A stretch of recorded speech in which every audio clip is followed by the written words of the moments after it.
Alrighty, so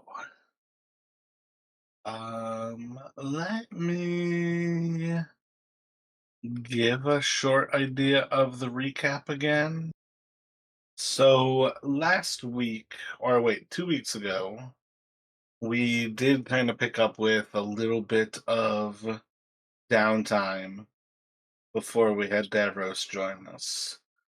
So we had Gale and Jinx kind of having some personal downtime. Among that, Gale was able to copy I think essentially both of the spell books into your own. I don't think there was any limitation there, except for maybe one of the spells was one higher than you had access to at present, I think. But I don't remember specifically there. Jinx got his proficiency in firearms, and I think that's probably around when Davros returned because the next note I have is you did start to research Lord Zavir's connection to House Vlaadam, and that's where you first basically were like gained that glimpse of he used to effectively be a pretty ruthless killer. And it would be a stark contrast to like the Zavir that you would know and understand as this person who's like so anti sort of like the drugs and the crime of this city. That's where I kind of placed down that people were being assaulted and murdered. Many of them seem to have markings on their skin and essentially getting blamed for the rune bears and sort of the interpretations that the rune bears being born again was a premonition to the return of the Veilous Moon and to the night of dissolution that would follow the return of the Veilous Moon. And then other people are being attacked, both new people to the city and sort of unknown. And I think that note's more just about like, there's also other attacks that are happening that just aren't as easily explained as by calling them out as rune bears. So, like when bodies are found, sometimes bodies are found and they have tattoos or birthmarks or some sort of marking, and sometimes you just find a body and they're blaming those on other things as well. So people who are new in town might get blamed as if they were a barbarian. So there's a lot of kind of extra crime sort of happening here, as well as it's probably just as believable. Maybe not the Vi specifically, because nothing ever stops them from killing, but other criminal organizations are going to take advantage of this to sort of gain power while less people are in the city, but also to kill off anybody who's sort of a nuisance because there's less people in the city. It's easier to kind of do crime right now. And then the actuality that some people are actually going missing because the barbarians are coming up again, the sappers, and kind of capturing people. The piracy is increased, and this is part of why we were talking about Malchin. There's plenty of profit to be made as Ptolus is besieged. Ptolus isn't necessarily going to crumble with the access of the King's Gorge and with the access at the sea. The barbarians can't wholly stop things from getting into the city, but there are pirates on both kind of ends of those bringing stuff into Ptolus because it's quite profitable, and those stealing stuff, and then also probably still bringing it into Ptolus because it's even more profitable when you didn't buy it in the first place. You guys would return to Finar's books to speak with Finar and prepare for Arapidai to come pick up her paperwork. Rowan, Azrael, Casimir would kind of meet ahead of time with Finar, and then you would basically set up for the six of you. I feel like we're kind of there having dinner with Finar as Arapidai kind of walked in, and she kind of like immediately closed the door, kind of recognizing something was weird, but with a quick suggestion was invited into the party and was pretty much doomed from there. I think Jinx said specifically, "Come on in and join us." and that's basically an hour that she would be sort of under that clause.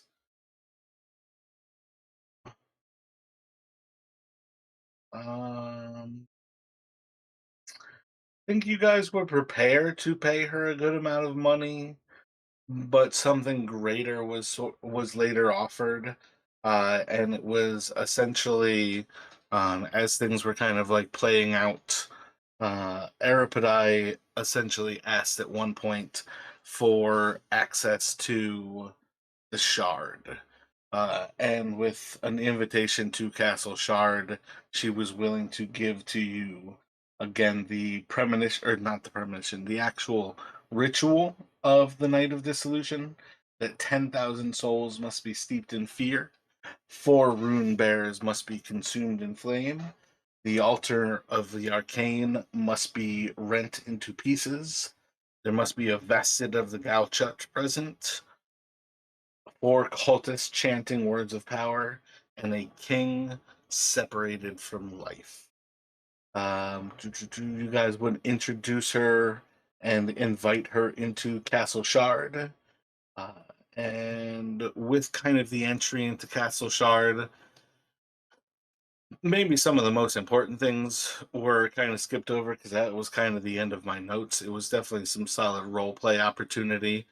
But in the long run, I think you guys didn't necessarily learn a whole lot more than kind of recognizing that, like, Lord Xavier isn't necessarily who he was. Castle Shard isn't necessarily something that kind of takes place in the same way as most of the rest of the city, as those of you who hadn't been invited upon arrival there couldn't even see it. Those of you who had seen it in the past could see it clear as day. And with the sort of invitation into it, it sort of just appears in front of you, and you guys were brought in. Davros would leave shortly after finding Xavier's sort of answer to his crimes in the past kind of unsatisfactory, and sort of recognizing something about Lord Xavier is cold, and the risk that Dalton took doesn't really calculate to him in the same way. I think from Davros's point of view, I think it's perfectly good for you to recognize that there's a certain level of, Dalton was used as a pawn, and you guys don't necessarily know the nature of Castle Shard and why that may be. Whether it's malicious or like of necessity, I think it's definitely perfectly legitimate for Davros to think pretty horrible things of them there. And like the recognition that they use Dalton as a pawn and don't really have any sense of remorse for it either. With that, is there anything in particular that you guys think I left out from that recap of last week?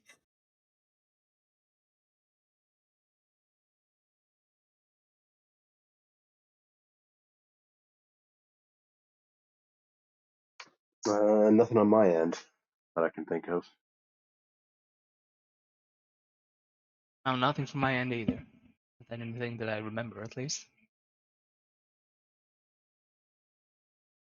And what a perfect role to start out this day with you all sort of recognizing the danger that Fawn Quartermain and her child, I wrote down his name and then I didn't actually, Kellyan, face, as 4 rune bears must be sacrificed at the altar of the Night of Dissolution. You guys have this interest in going to check on Fawn, and the understanding that Kalimvor? No, not Kalimvor. The wrong NPC. Give me one moment.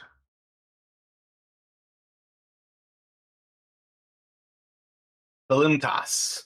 Kalimtas and Maybell have been protecting Fawn Quartermain for some time. You guys never, I don't think you ever really looked into it, but basically, once you dealt with um, the orc boss who was slinging the drugs, you sort of took over his like housing district in the Rivergate. So that's sort of been a Twin Star Marauder kind of stronghold in Rivergate, and that's where Fawn has been. So you guys can be setting off to this to look up on her and see how she and Killian are doing. And let me ask you, are you two taking sidekicks? And if so, what sidekicks are you taking with you? I guess maybe Davros will bring Seamus. I think Seamus also knows that area because he was previously serving the orc boss, if I remember correctly.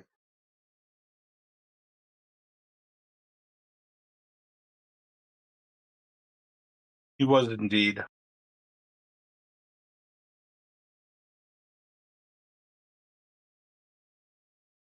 Yeah, I think I'll take Bill the Lizard Man. Oh, should we do like, have we done full moon checks for him? Since he contracted lycanthropy? It's hard to say.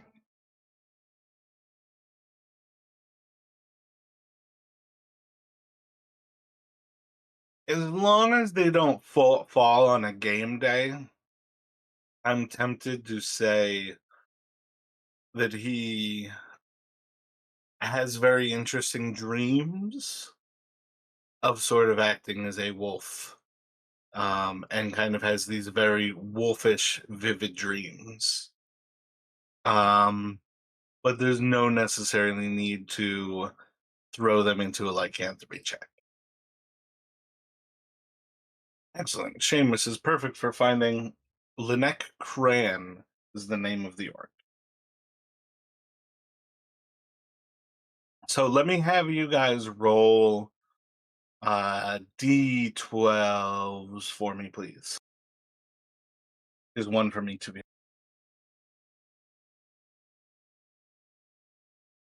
That is a 9 from me. And same.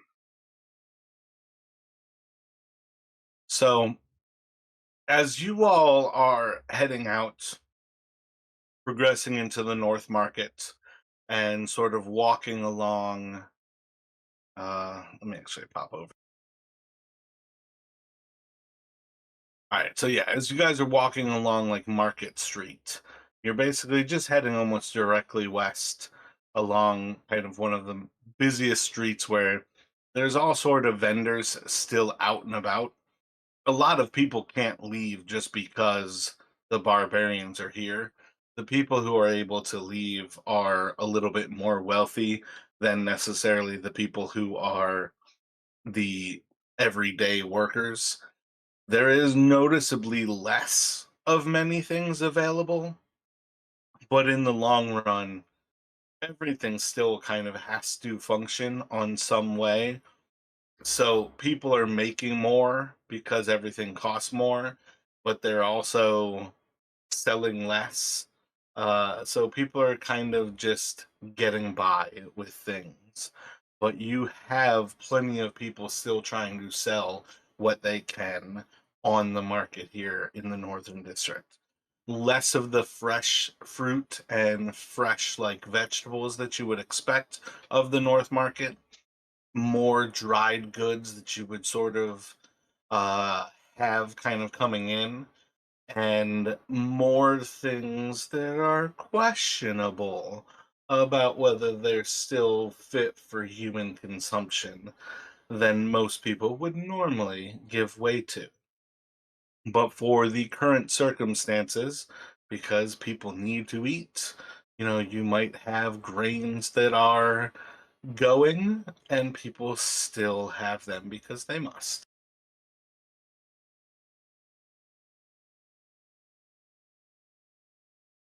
While you all are going through the North Market, as you near the road to the north gate on the most western end, there is a point where you sort of hear kind of like an odd silence sort of take over. Not necessarily that people aren't making other noises, but you almost hear the continual din of conversation kind of disappear as people are stopping, feet aren't moving as much, whispers start picking up. You start to notice people pointing off towards the spire, kind of to the southwest of where you are. And when you look up across the spire, there is the normal moon that you are always used to seeing occasionally in the sky full during the day. A big, bright white moon across the blue sky.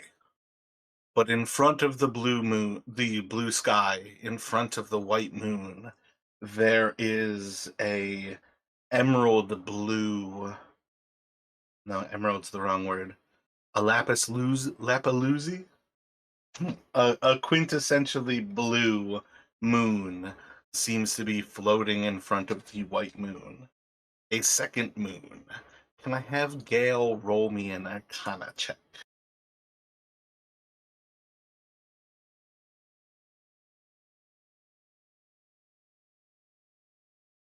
That is a 16.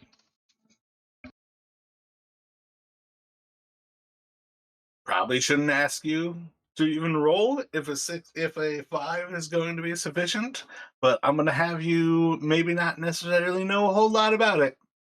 But there's only one moon that you know of, and there's only one moon that's prophesized that you don't really know much of. So by sort of a negative like separation of things, that seems to be the Valus moon. That is the moon prophesized to return upon the night of dissolution. And I'm about to drop it into the Discord.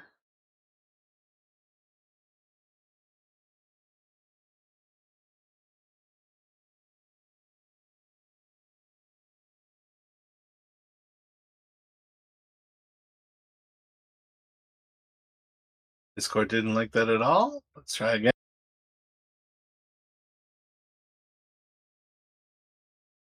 There we go. So obviously that's a little bit more of like from space, but that's kind of what you guys are seeing off uh in the sky at this point, as there is a blue moon blocking the white moon that you normally would see.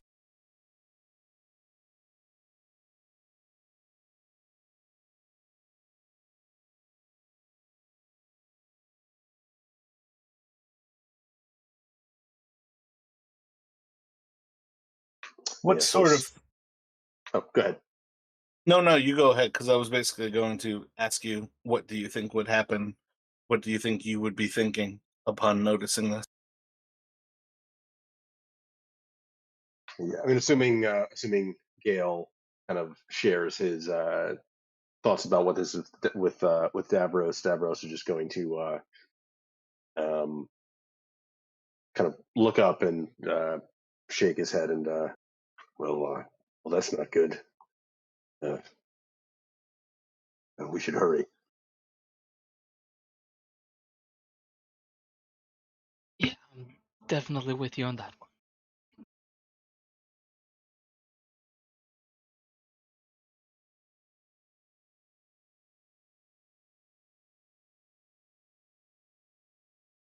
And do we get any sense, like, kind of in at least in the immediate area that we're in, like, if other people are looking up at it, do they seem um, more like afraid or just awed, or like, do we get any sense that there are other people who might know kind of what this is foretelling?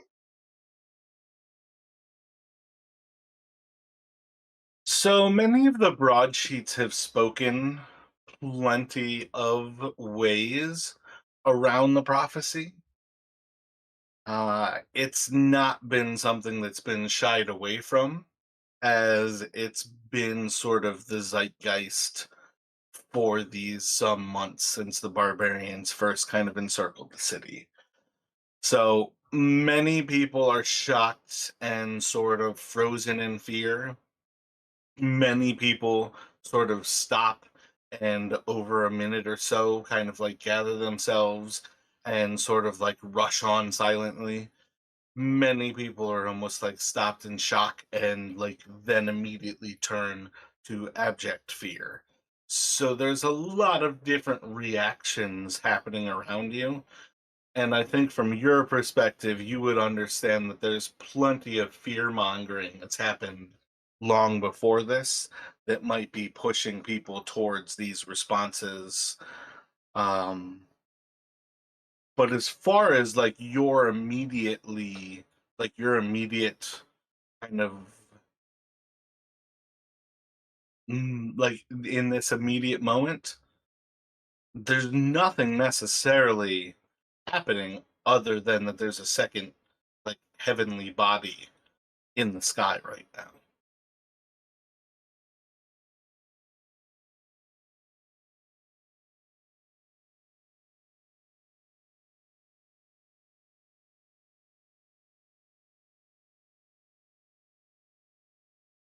Gotcha.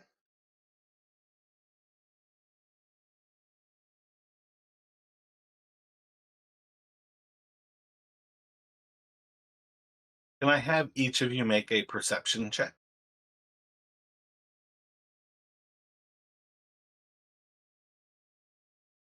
That's a total of 10 for me.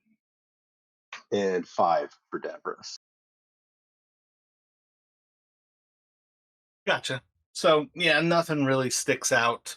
Uh so you kind of like asked, is there anybody around you like to gather more information from? Is there something that you're looking for that you think Davros is looking for? Because like there'd probably be somebody who's like proselytizing some sort of doom based on this. If Davros is like looking for somebody like that, the end is near, like, get your affairs in order sort of person.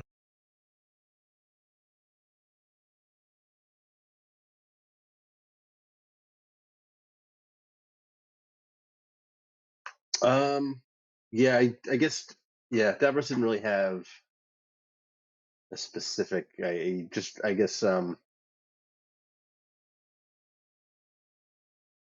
yeah, not really sure what I was going for. So nothing real specific, I guess. But he'll just kind of like again, kind of to Gale, like we should uh, we should get to Fawn as soon as we can.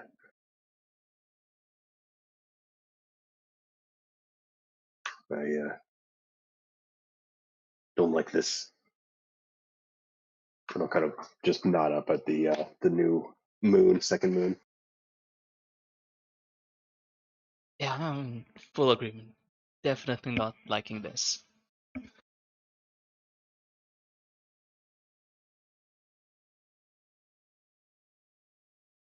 So by the time you all like round your way up towards the north gate and come into the River Gate district through that sort of eastern entry side of kind of hill that approaches like numbers 87 and 90 on this map here.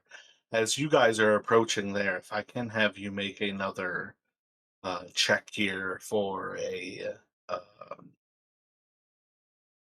son of a bitch. Perception again. Perception, yes. I don't have my thing set up, and insight was the only thing coming to mind. My brain is addled. 11 that time for Davros. And a 5 for Gale.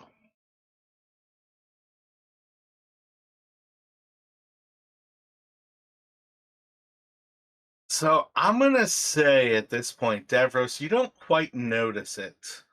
But when I give you another chance here in a little bit, I'm gonna give you an advantage because you did notice enough of it that it's like side of your mind. Oh, that's new. That's off. Something's weird about that.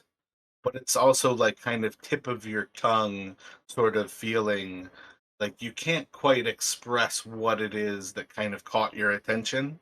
So the next time I call for this perception check, I'm going to say Davros has advantage on this one. But you guys can kind of head through the Rivers Gate district here, and you are approaching sort of around Limek's old um like courtyard area. Was that like 79 on the map? So you're kind of crossing the bulk of River's Gate here, and this is where I'd like you, as you kind of get close to the uh canyon to the King's Gorge to your southwest. If you can give me one last perception here, please. And again, this can be an advantage for Davros. All right, 17 that time for Davros. And an 11 for Gale. Gotcha. So by the time you get to the sort of like open view into the old town and into the noble district specifically, Davros, as you're looking across this gorge, you can see something that you have never seen in Ptolus ever before. There is a massive pyramid that is sitting on top of much of the nobles district. With him noticing it, Gale, you are going to recognize not something that you've seen before, but something you know damn well what it is. The inverted pyramid has crashed down and is currently entirely visible, crashed into the noble district.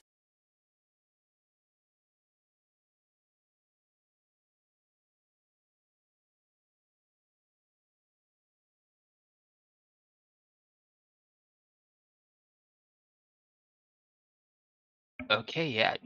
Huh. Gale would be pretty much shocked from that. Holy shit. So you're kind of like looking from like over here, sort of like that, and the inverted pyramid is kind of like crashed down.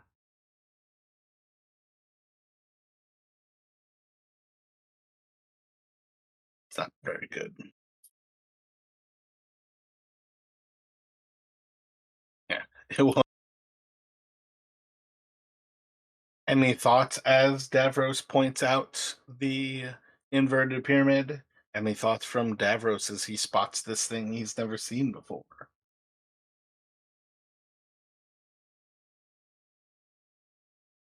So Davros is going to um, look to Gale and then kind of looking back to the pyramid. Does it? I guess from where we're sitting, does it look like it's like intact, or has it? Um, It's kind of a pretty massive superstructure. So you can kind of see that while it's displaced a large amount of like earth and stone, it's almost like a kind of like dreidel or top sort of fallen over, as it still has kind of like a diamond structure to it. It's not like perfectly flat on top. So as it crashed, it would have like crashed in point first and sort of like teeter tottered before sort of falling a little bit more like southeasterly. So you guys can almost see some of the bottom side of this. Um, but it looks, yeah, mostly intact. It seems to have sort of displaced some amount of like dirt and stone as it pierced into the ground. But it doesn't seem like like the structure just gave away and it crumbled. Gotcha. Yeah. So Davros is just going to kind of look to Gale. That's not supposed to happen, is it? Just like kind of at a loss for words. Um, Gail just like look back at you. And, yeah, no, definitely not supposed to happen. And I think he will try to have that like sending spell that only worked towards like the support center of the inverted pyramid. You try to get in contact with them.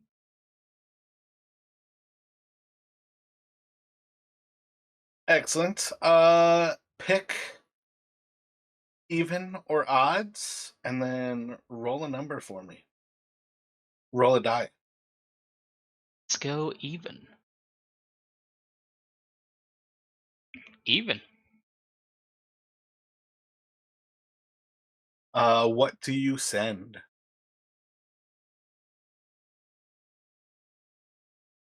Yeah, I think I would send. What the hell's going on? What? Why did the pyramid crash? Do you need help, assistance? Yeah, I think there's like along those lines. And if I believe correctly, that is to Jevica. Does that I sound right? Yeah, I mean, if I remember correctly, it literally just went to like a call center, where from there they connected me to. Like, Okay, okay, okay. I got you. So I think the first thing that's going to happen is you're going to get a sort of generic response, kind of along the lines of like, uh, all mages of the inverted pyramid are currently busy, and we will see you as promptly as possible. But we are receiving a higher number of calls than traditional, and perhaps we'll get back to you as soon as we are most capable of reaching you.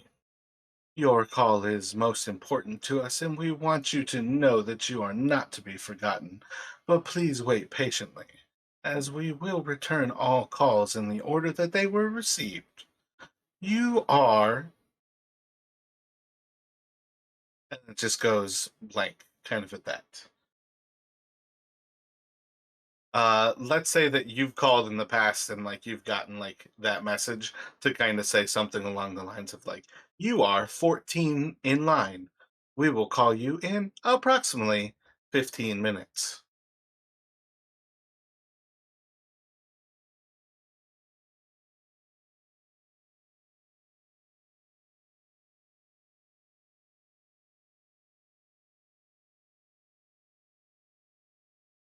So with that, you can understand that something about the automated kind of response that you might get at times from this is sort of lacking.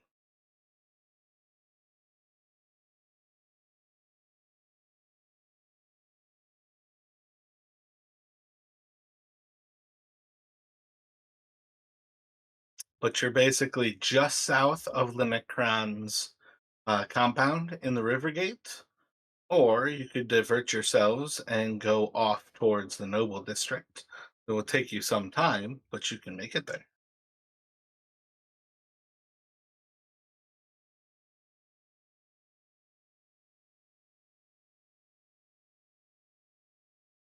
I mean, I know we wanted to check up on fun, but that is that's the inverted pyramid crashed into the Noble Grid. That's something really wrong. I think we should check that out.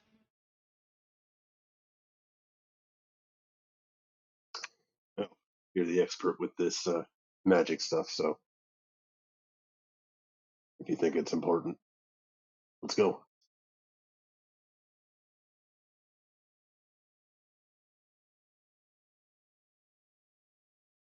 Although actually, um, maybe Davros will kind of like look. He's going to look to Seamus and then maybe like suggest like, Seamus, can you continue on? You know how to, you know your way.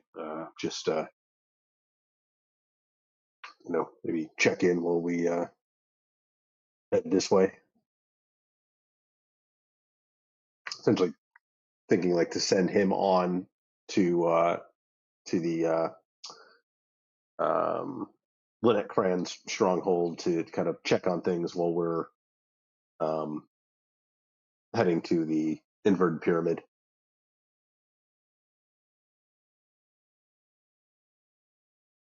Sounds good. Roll a d20 for me, Justin.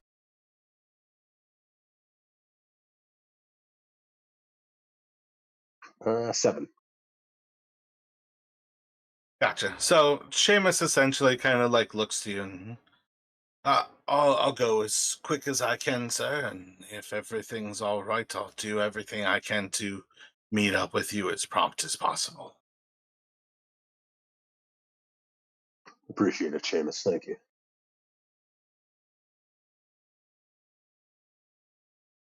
So yeah, you guys can kind of and over. You guys can kind of head off and start to essentially run like along the. I think there's a more outer loop. It looks like kind of the midway loop is probably the closest one to connect to one of the bridges across, and basically make your way into the Old Town, and then from Old Town making your way up to Dalengard, and from Dalengard into the Noble District.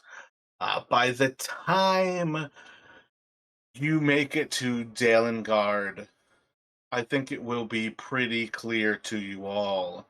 Among some of the things that happened, you would at least hear some conversation. Actually, no, you know what? Let me put it to a die. Let me have you guys roll another perception check here, please. Yeah, 5 for Gale. He is not very perceptive at the moment.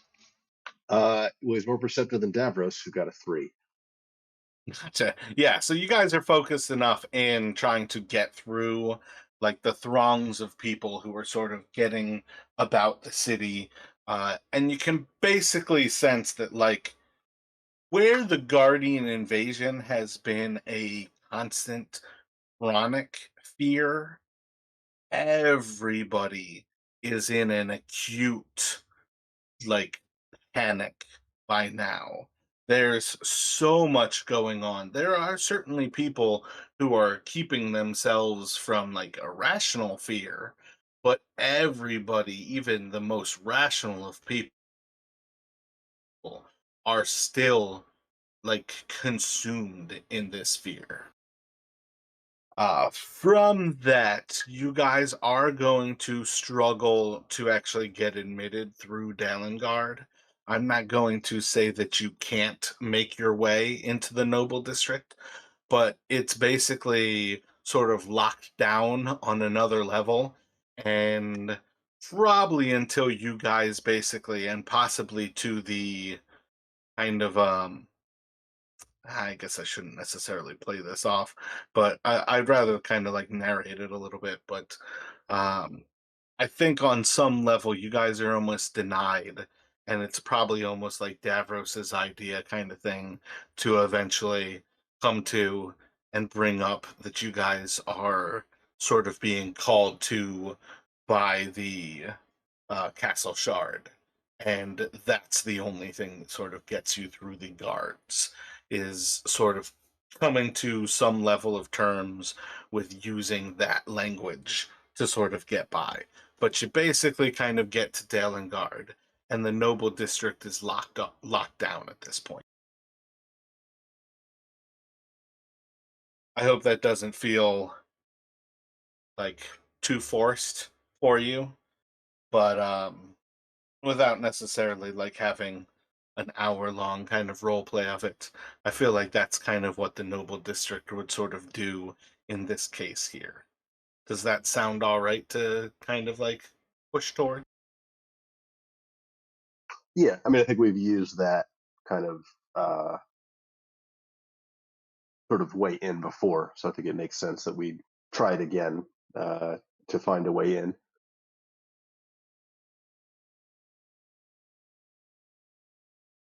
Gotcha. I feel like sometimes I could probably play guards a little bit more, but it definitely often feels kind of weird, like my perception of how I should play a guard and how it kind of comes across to you guys that I'm like telling you no because I have something in mind that's like the trump card that you can walk through the gate versus like what the guard is saying to you. So I feel like it often just feels like better to sort of jump to it and just sort of narrate it. But part of what I'm getting at is that Gale simply claiming or showing himself to be a member of the inverted pyramid is sort of like not getting him through the gate in sort of the same way as like cops and guards would want to keep a spouse away from like a fatal accident where their spouse is like lying dying on the road. You like don't want the person to see it just as much as they can't help if somebody could save them. So you just kind of want to like keep them away even though it might also be the last opportunity to like say goodbye. They're almost trying to keep you away.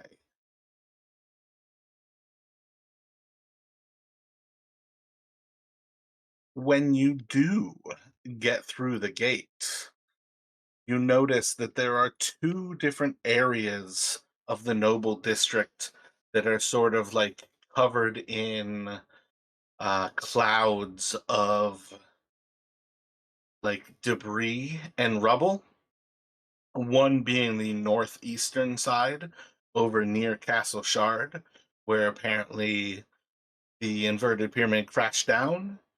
The second being down in the southwest, near where you guys now know House Vlaadam is, and the pyramid, or not pyramid, the apartment house that is the floating apartments over near House Vlaadam. Let me actually switch.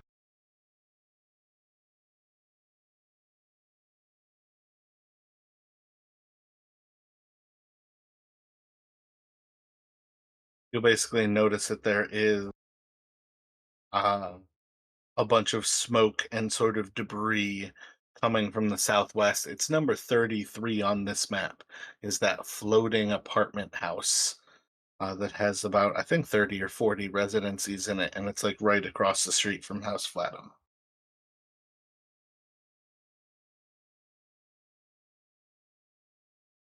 And sort of a recognition that there are emergency services kind of going both to the north to where the inverted pyramid has crashed, as well as to the south, where the apartments have crashed. So Davros is gonna look to Gale again as kind of he realizes, where that second southern kind of debris field is, and he's gonna kind of look to Gale. You think they're related to that, and he's gonna kind of point up towards the moon, the second moon.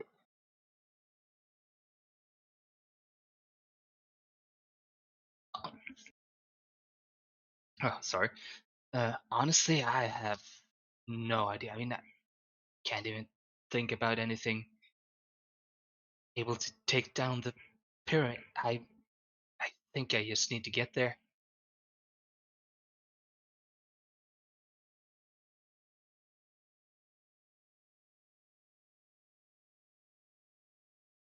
So Davros is he'll kind of look towards the south one more time, and then turn back to Gale and nod, and so I don't know, maybe we can help. I'll follow your lead. Let me have Davros roll an insight and an arcane arcana from Gale.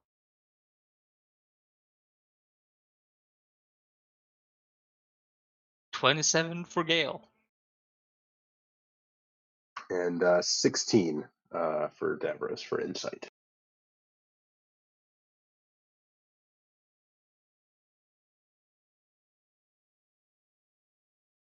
There have been many mages who describe finding blue stones that, when used, empower their magic, but the stones are often consumed by the magic and sort of disappear thereafter.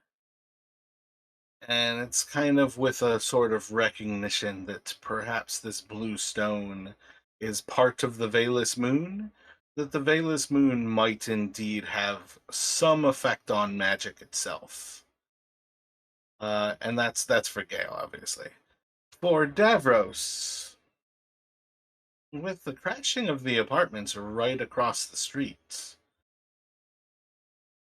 the Vlaadam residence may be at its easiest that it will ever be to infiltrate. Yeah, that's kind of exactly what Davros is thinking as he made that like look back towards the south. Is like, if we were ever going to be able to get in, now's the time.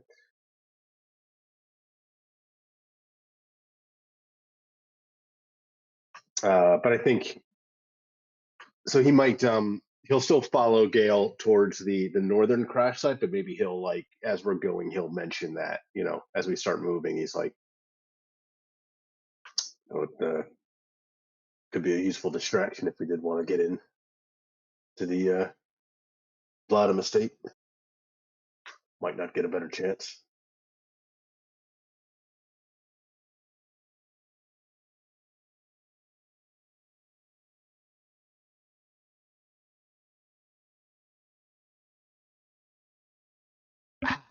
Sure, I guess that.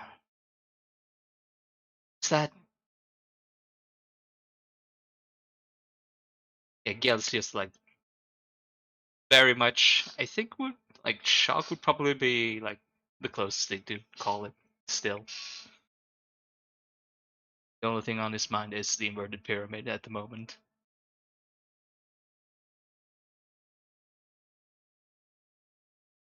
Yeah, and I think, and knowing that Gale is like a member or associated with the inverted pyramid, I think Davros will defer to him. So he's not going to go try to drag Gale away. So he will stick with Gale as and head north.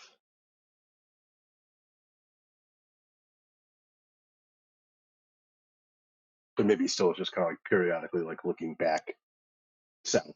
Like it's still kind of on his mind, but he's still following Gale. All right, so the inverted pyramid is more or less kind of crashed, like not necessarily into anything. I guess I could have rolled to actually sort of see, but let's kind of say that it's like right between like Thicket Street, Grove Street, and kind of like that moat. But basically, almost like the point has kind of pierced down right at like where Thicket and Grove kind of cross. So it vastly is sitting in the like front sort of like wall slash gate of this house that is marked 3. If I recall, that is the Dalthians. I can't think of their name, but it is the family that is rumored to be dragons.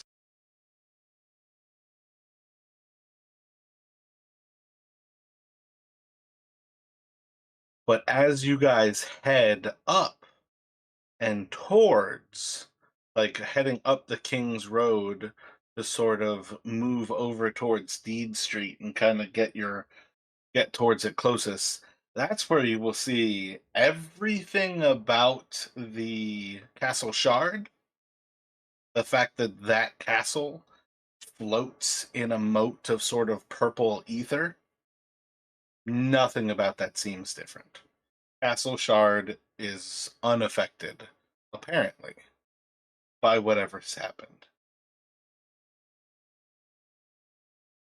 And Davros is just kind of, he'll look over towards it and just kind of shake his head and just kind of mutter like darkly under his breath, like he just gets like a weird there's something doesn't like about the place, but he can't really put words to it.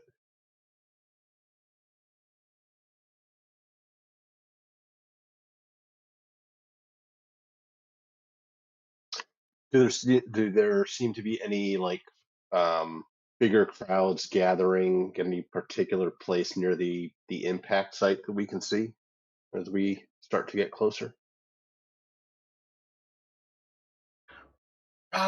There's never quite as many people in the noble quarters to even really call for, say, bigger crowds. I think you would start to maybe recognize some perhaps like servant or servile people are sort of being sent towards that. Um, Dalamathan. Dalamathan? I believe, yes, that is the House of the Dragon, and I think that is their residence. So I would say you could sort of kind of pick out some of the more like noble of the noble families are kind of like sending their like servants. Some of the more most noble of the families are actually sending like more than just their servants, and some of the truly kind of like good families, everybody is sort of going. So it's still not as many people to say create like a crowd like you could have in the Guildsman district or the North district on any given day, but you are noticing people are starting to flock to the pyramid. For one, most people don't even necessarily know and recognize that the inverted pyramid is above the city at any given time. So the fact that it's now visible is even more shocking than necessarily like Davros, who sort of kind of has an in with being close to Gale to sort of recognize that this thing is often above the city, if not specifically above the noble district.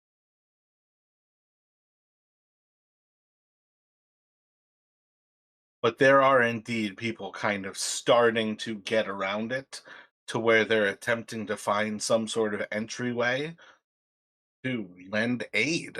And at present, there's not really a visible entrance into the inverted pyramid.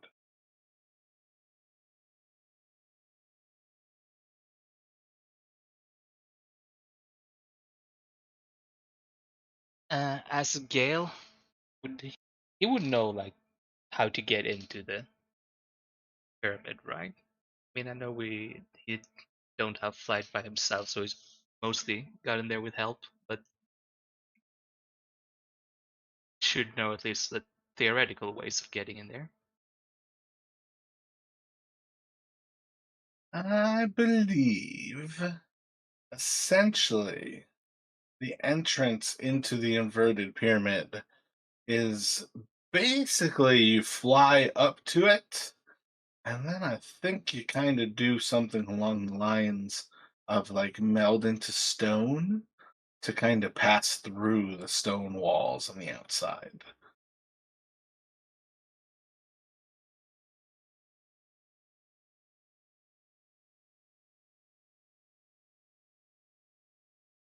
Level of me telling you that I didn't necessarily prepare for this to happen, because I like to give myself even these surprises. Of course, I had to roll a 96 on that first D100 to see if the Valus Moon was going to show up. I was not necessarily prepared to go through the crash of the inverted pyramid today. But I'm pretty sure that's how the inverted pyramid is entered. I'm trying to actually find the map that I was going to use for it. I'm just struggling. Let me have you.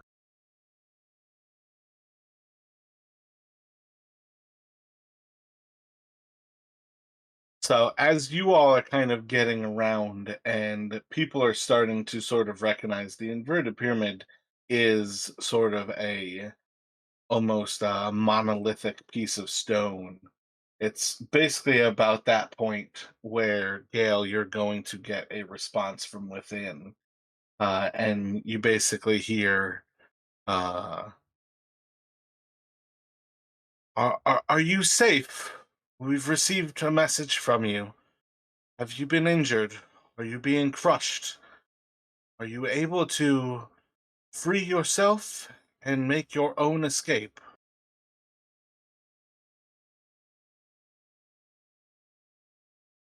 I'll send back to them. Like, I'm fine. I was not in the pyramid as this happened. Um, didn't get hit by it as it crashed. I'm not in need of any help myself. Again, like send like if there's anything I can do from outside to help.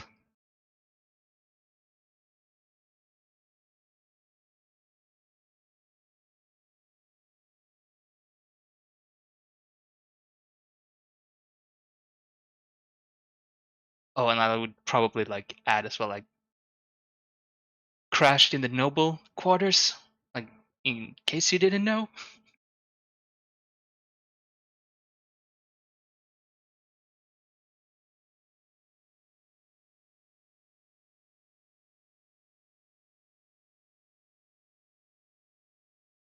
Well, at least that's fortunate. We could have collapsed, fallen somewhere where there was a high population of innocents. I hope we've. I don't believe there's anything that you can do. Render aid to anybody who might be nearby and perhaps in danger. We're hoping everything has returned and we can return the pyramid to the skies. I believe everything's all right.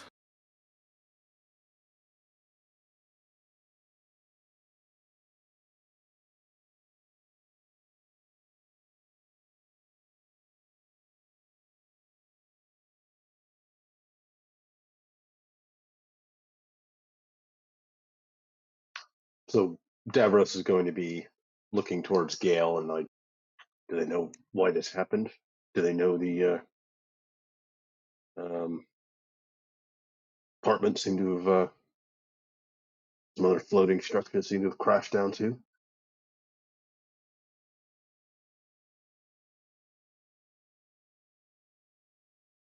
Yeah, I'll like try to like do another sending back to them. Like not sure if how soon they will answer that one, but like yeah, basically gonna ask them about that, and I'm also gonna because I'm not sure if they know yet, but like tell them about the blue moon as well, because I'm not sure if they've seen outside the pyramid. The blue moon, the veilless moon is out. Like, did it do anything to the pyramid? Is that why it's crashed?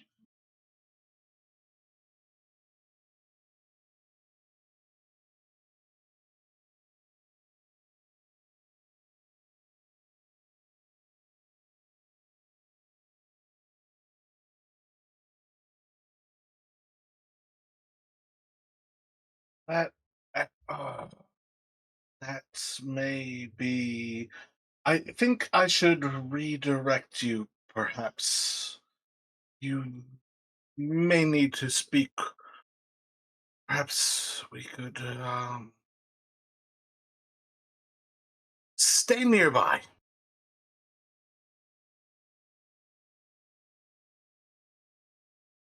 Yeah, staying nearby.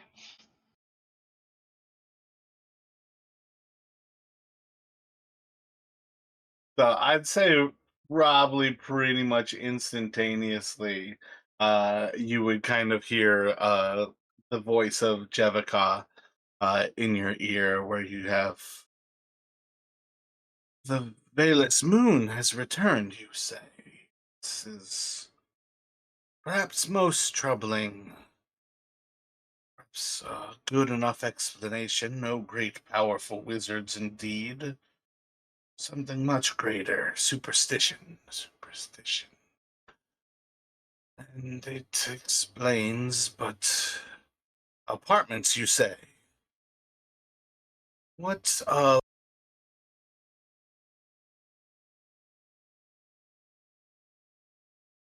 What of the holy magics? What of Lothianites?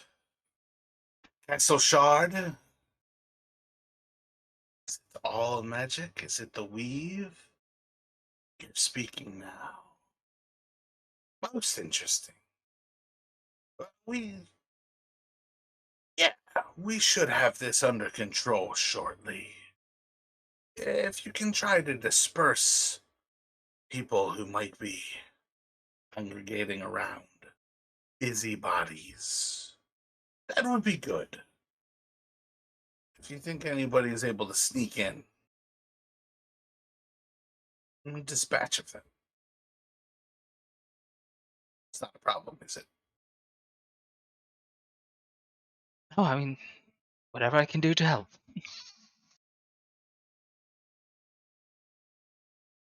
Ah, yes, casual, whatever I can do to help murder. Excellent. My job is complete. I mean, I'm sorry, but for like the inverted pyramid, that's like Gale's top priority, I would feel like. No, that's perfect. I like it a lot. But yeah, I'd say on some level, you kind of have like Jevica sort of like intrigued just as much as anything else. The knowledge that the apartments have collapsed kind of says a little bit. The eventual knowledge that the shard is unaffected says something. A curiosity about what might have happened with holy magic is certainly on her mind. But I think in the long run, most of the mages are pretty confident um, that they can kind of bounce back from this, and that essentially within a little bit of time they can return the inverted pyramid to both being invisible and flying above the city with little to no effort. Yeah, I just feel like we definitely endeared ourselves to the people with crashing ourselves into the noble quarters.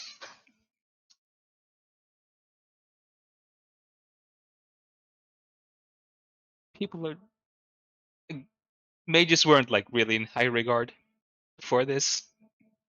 If I remember right, I don't feel like the threat of the inverted pyramid falling down at any time is gonna do it. Lothianites hated the inverted pyramid because mages were sacrilege.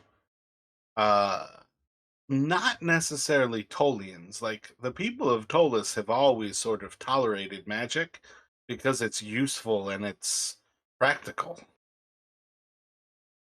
So I think the actual fact that you crashed into the noble district might not really hurt your case in the long run.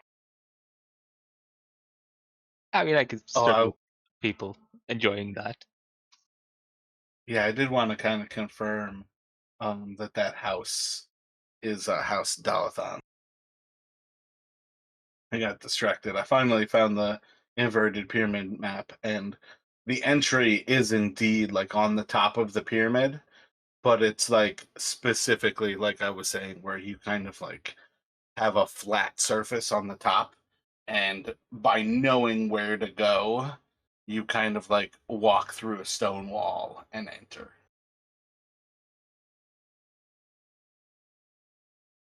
Don't believe you need the spell. So if, for instance, you actually wanted to enter the inverted pyramid, you could pretty easily make your way to it if you wanted to right now with Gale.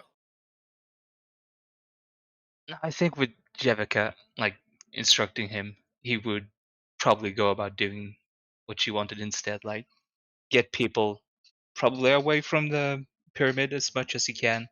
Maybe alert some guards if like there would probably be a guard present. Yeah, Uh, actual guards of the city are around it. So if you start to kind of like notify them, the people of the inverted pyramid are not in danger, to try to like get people away and start to like create a like safe area around it, kind of with the idea, hey, it's about to take off pretty soon here. Like keep your distance so you don't get crushed accidentally. You can certainly round up some guards to do that. yeah, and like that is what Gale would do then. And also, I've got the description here.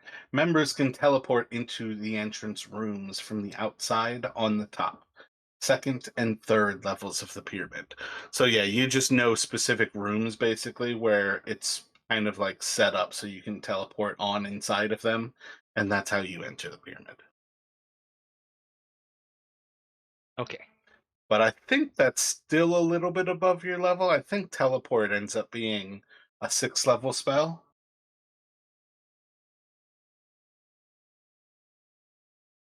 I think so. It's pretty high at least.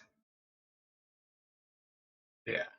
Um So yeah, you kind of have a little bit of an understanding of what's going on, a little bit of an understanding of what happened to the inverted pyramid. You guys are still within the nobles district.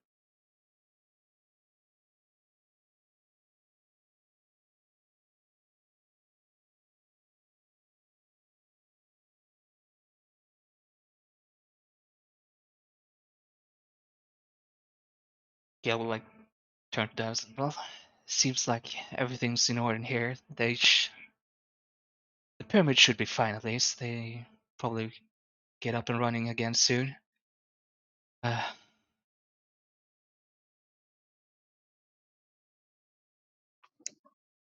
Well, that's good. And then he'll kind of like turn and look back down towards the south, and while we're here,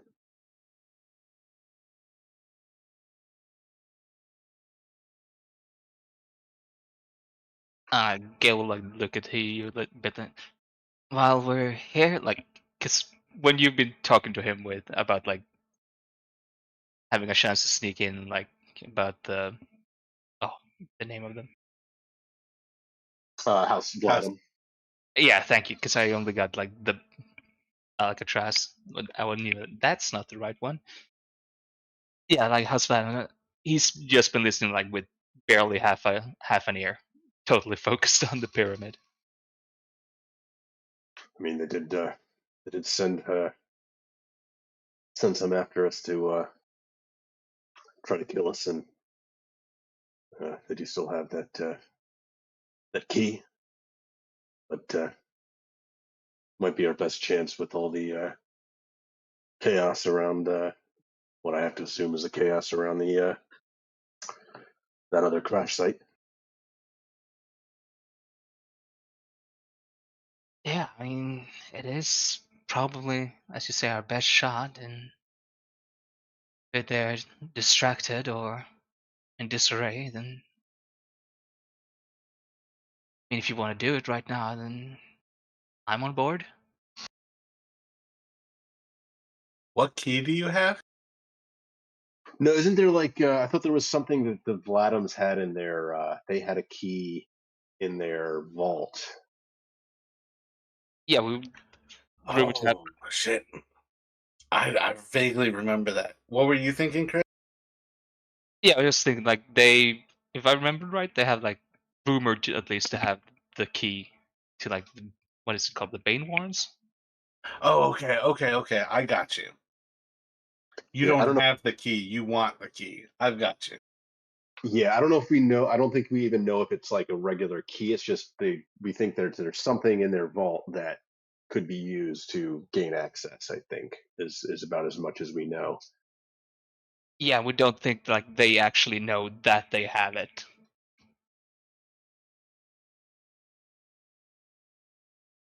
No, the way I put that to you is they almost certainly do not know what the key does because otherwise they would use it. Yeah, right. That.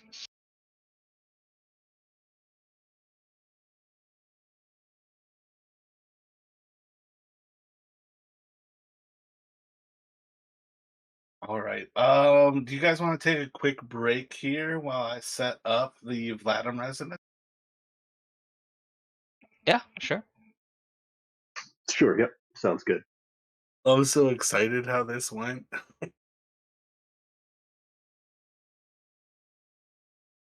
I really like days that I don't necessarily plan because stuff like this, like I couldn't write better than this. Like this happening is absolutely perfection to me. So take a quick break. I'm gonna go take a quick break and then try to get some of this set up. So you can certainly take maybe a little bit longer because I'm gonna run to the bathroom too. I'm back.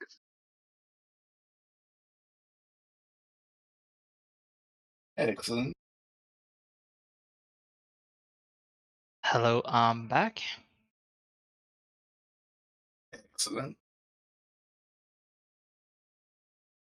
Alrighty. So right now I've got this set up so you guys can see like an expanded view of the compound next to the noble district.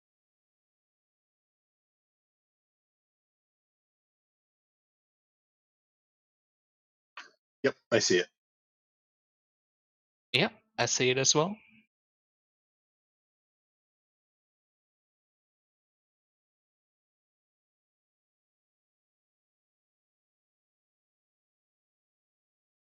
So part of the idea is you guys are walking up on this on daylight kind of thing. Um, there's not necessarily like a secrecy kind of to this that's going to prevent you from being able to sort of spot these things. You already sort of had a bit of an understanding of their compound from when you scouted it the first night that you all came here. I think you had basically understood a little bit about the kennels being on that northeastern side or the northern side. I think you had spotted a little bit of the stables and a little bit of the guardhouse. But in particular, you definitely picked up on the fact that, like, once you guys kind of climbed up on the wall, it wasn't too much longer before I think an actual werewolf climbed up on the wall after you, almost in the exact same spot, basically recognizing like that it caught our scent and sort of climbed up there.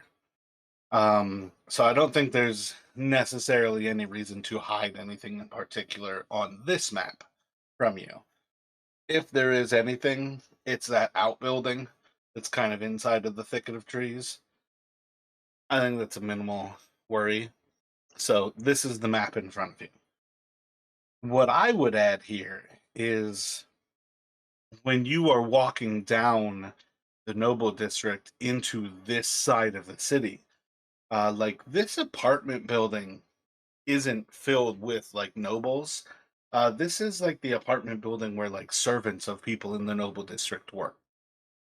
So that this is the nobles' quarters isn't necessarily isolating it to just the richest of the rich.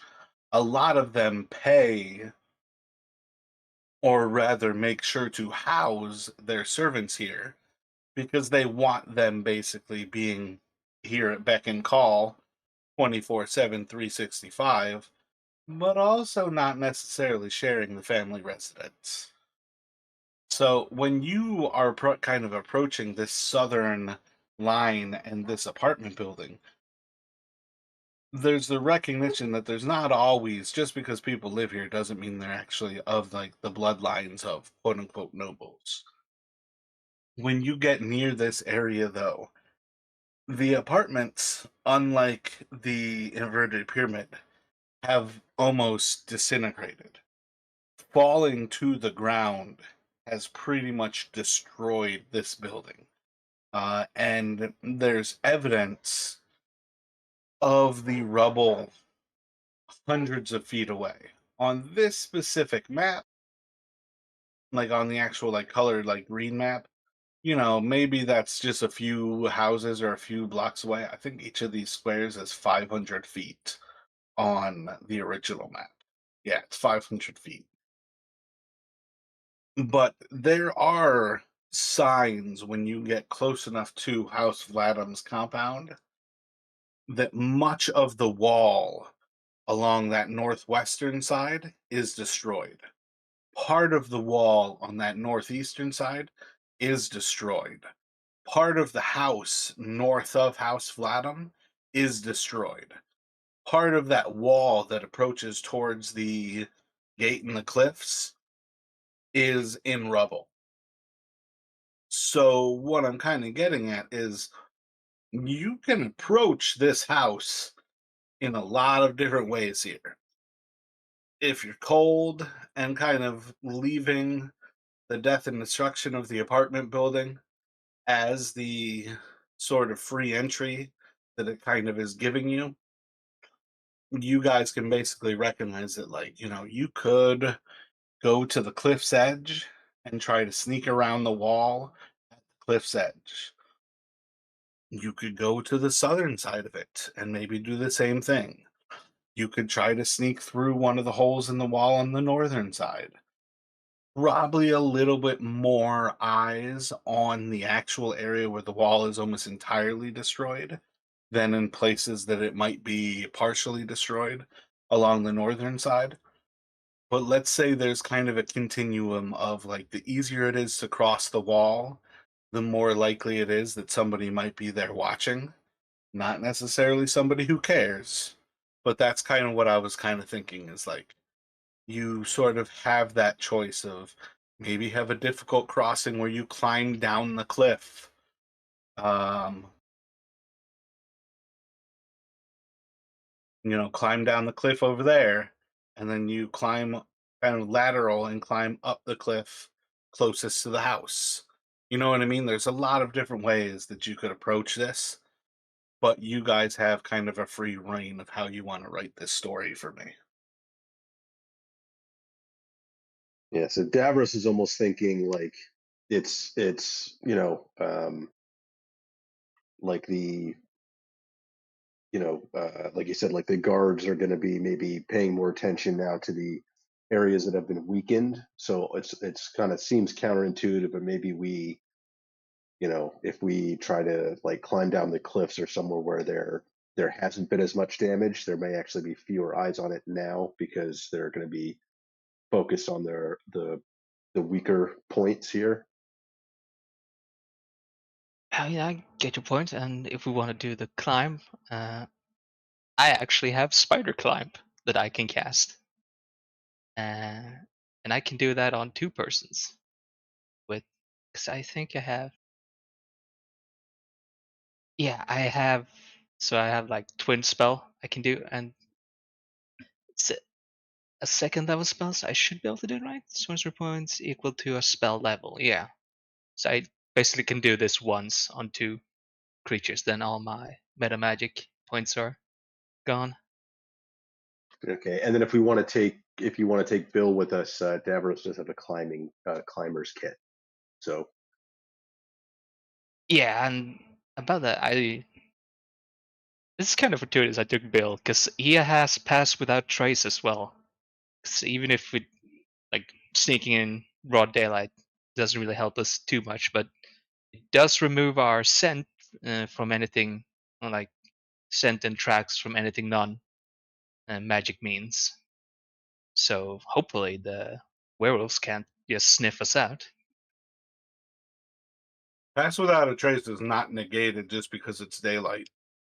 There's almost like a sense of, like, there's like shadow around you, just sort of like convenient shadow, even though you're in like broad sunlight.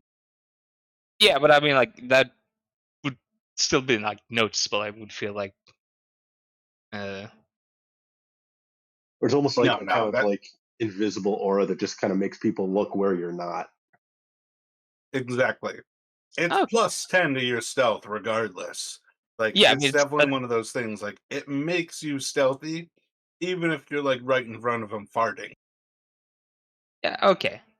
I thought it was more like it, like the plus 10 stealth, but I feel like I thought at least it went like you could still be like detected if you're like sneaking just like sneaking in broad daylight. Oh, you can still be detected, but in general, pass without a trace is a, hey, we need to get in here.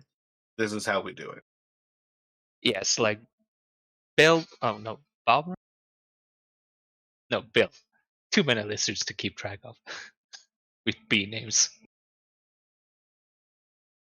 Yeah, I mean, I can imagine like the DC will be higher because it's daylight, but Pass Without Trace would still help us potentially. Yeah.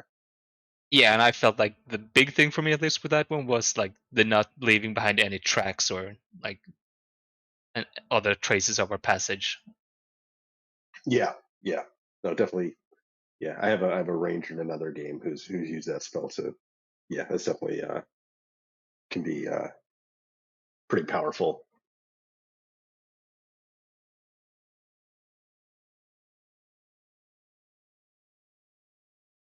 So sounds like make for the cliffs. Try to hope they're more focused on the places where the walls have been weakened. Yeah, I mean, sounds like a good plan.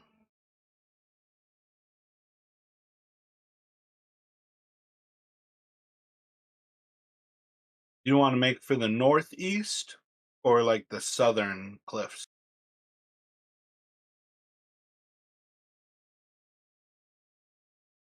Maybe the Avros is probably thinking of the northeast because like I can't remember if we were here long enough or if we know enough of the layout to know that the guardhouse is on the like the south, I guess, southern side.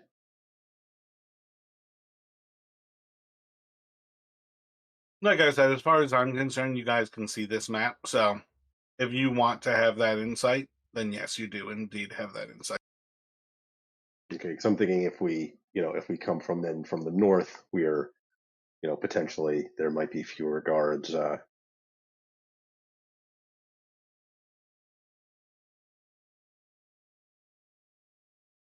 Kind of circle around north and then around to the cliffs and kind of come down. Is that kind of like a wooded area around the outbuilding? And then maybe we could kind of try to use that to get close to the house. Yeah, there's those. All of the like gray areas are woods.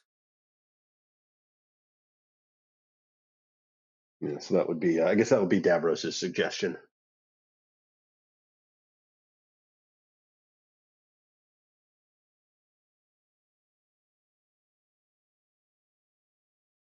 That sounds good to Gale. Yeah, I mean, it sounds fine. Definitely a good plan.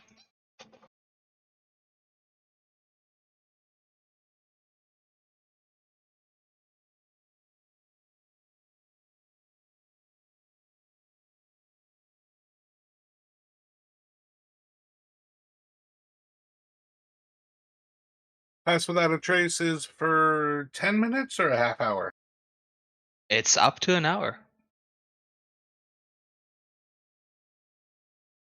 It is concentration, I think, right? Yeah, concentration up to an hour.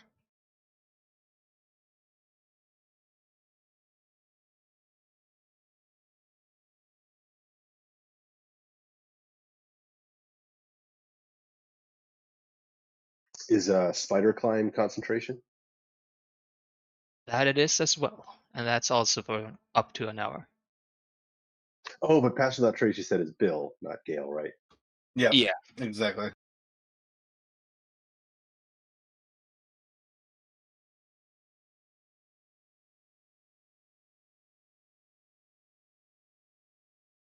yeah, and we have to like stick like 30 feet within 30 feet of Bill for us to be affected by it.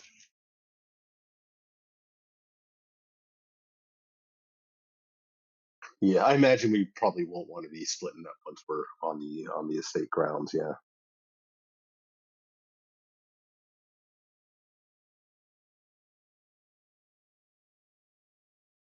That's craziness. House Vlaadam is a perfect place to split up.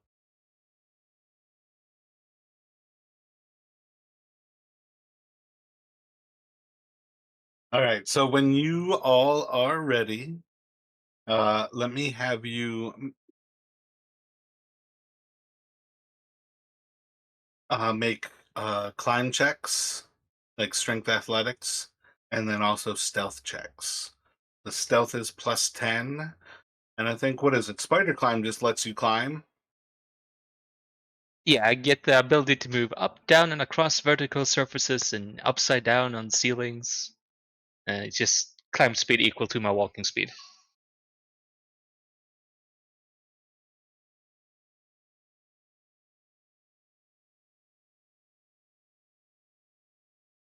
So pretty much just Bill and then Davros would need to make climb athletics. Actually, just Darius, because I will use my like twin spell to get me and Bill. Okay, gotcha. Because Darius, you said you had like a climber's kit, right? Or Yes, and rope. Yep.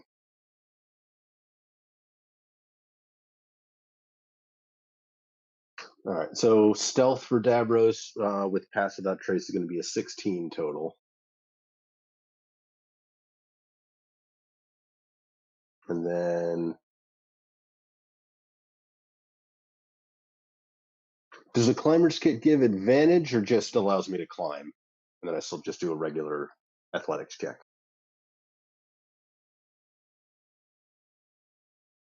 I think more than anything, the climber's kit lets you not like catastrophically fall. Oh, yeah, it says you can use it as an action to anchor yourself. You can't fall more than 25 feet from the point, and you can't climb more than 25 feet away from that point without undoing the anchor. Okay.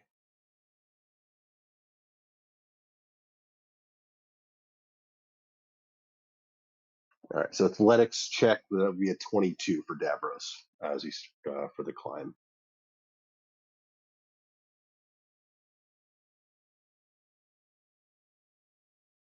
yeah, and Gale would have gotten a 27 with the pass without trace bonus on stealth as well. So I'm not sure how far you guys zoomed in on the map, but did you see how I like originally put a mark maybe like on the opposite side of that little house that is on the northeast of House Vlaadam?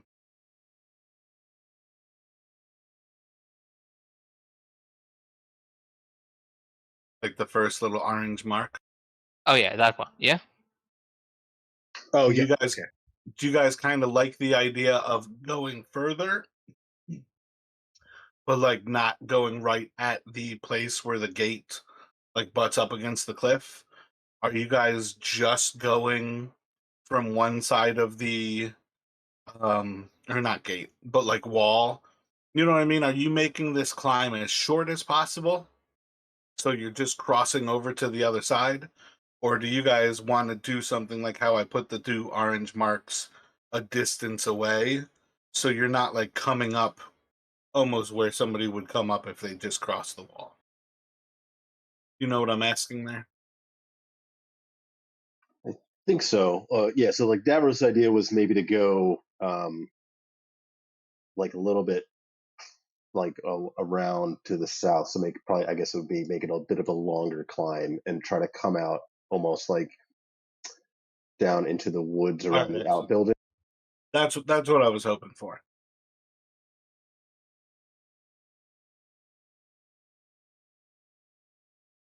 That you do want to make it like basically a longer climb. Do something like that where you're like climbing down over by this house with like the cover of the house, then crossing a distance, coming up in the closest point where you can get right into those trees. Yeah, if that sounds good to Gail, that would be Davros's thoughts. Yeah, it sounds good to Gale. He's not the one like having to do the heavy climbing.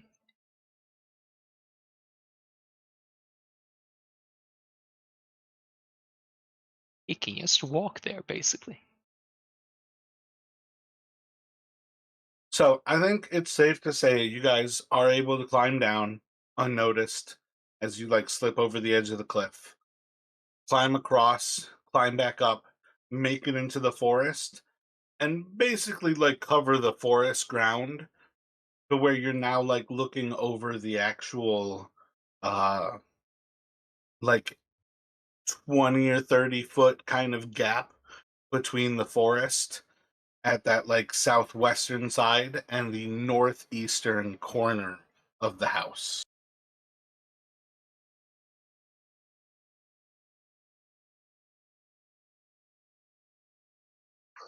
Yep. Okay. Do we see? I we're still in. It's still yeah. It's daylight, right? So Yeah, yeah, you're in daylight. okay. From kind of our vantage point in the within the woods, I guess Davros would be looking for any signs of either like posted guards or any sort of, I guess, like what looks like it might be a back entrance into the house from this side. Roll a perception.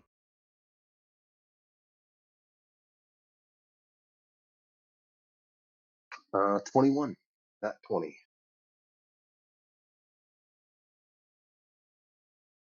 Um, think I don't think there's a rear entrance. I think you can see like a side entrance on the northern side of the house.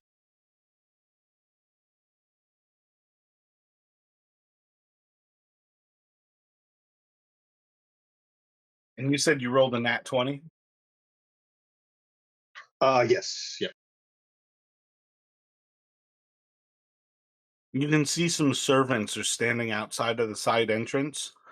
The door is like left ajar as they're like looking off, and there's guards basically like attending to the wall. But basically there's a few like I don't know, when I say servants, you can kind of tell like a noble family versus like people who are wearing the same clothes they always live in. You can kind of see the dirt and grime. You can see their class and their status, like in their clothes. And they're just kind of standing outside of the house. It's three of them, two women and a young boy who's maybe 14. And they're all kind of like talking as they stare off to like the broken walls to the northwest.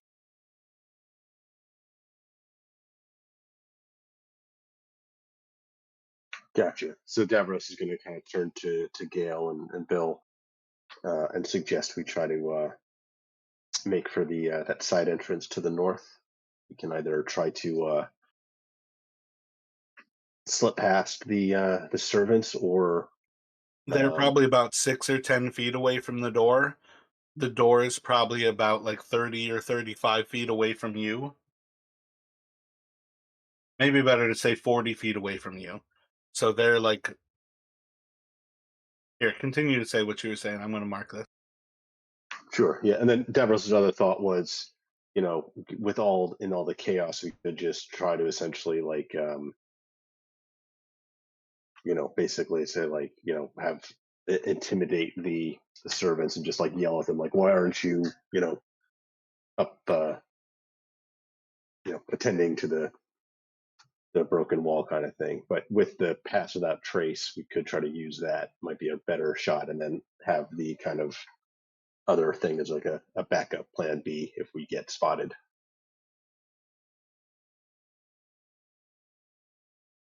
All right, so you all would be in that kind of corner. Again, this is back to the great black and white map. You guys would kind of be in that southwesterly corner of the woods.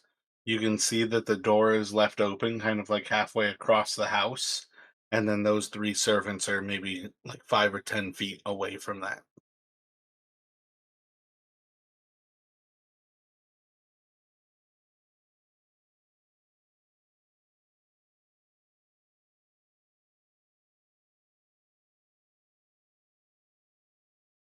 What do you think, Gail? Just try and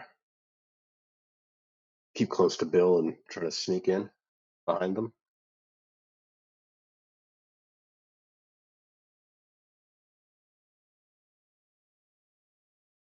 Yeah, I was thinking.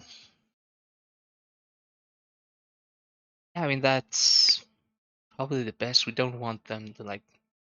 Probably don't want to intimidate them if we can help it, because we don't want them to know we were even here. Yeah, that's a good point. So just gonna try to make a break for it and run for that door.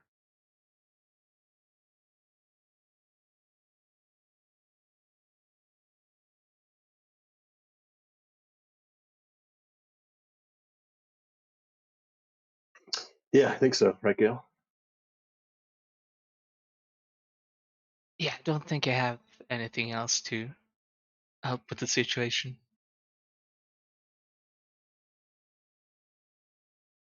When you are ready, let me get you to roll a dexterity, please. My bad, dexterity stealth.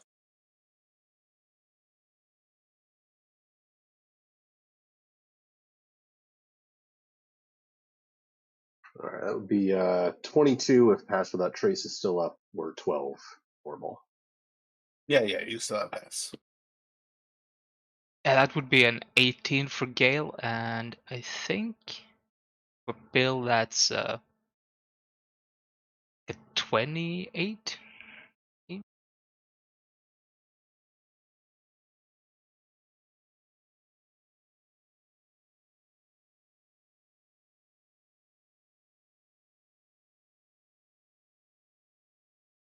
Yeah, because of dexterity. I mean, he doesn't have stealth skill, but if his dexterity should like shake it in. Yeah, yeah, I feel like he probably has +5 dexterity, so Yeah, so then it would be a 28, right? 13 plus 10 plus 5. Yeah. sounds good. Wait, +10. 13 plus 5? Oh, Yeah. oh, Roll 13 plus 10 plus 5. I got you. I don't know why I don't have my bottom bar of my screen to switch the scenes.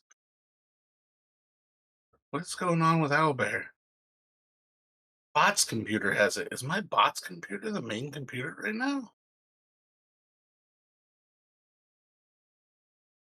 One second. Maybe Owlbear crashed and I just didn't notice it.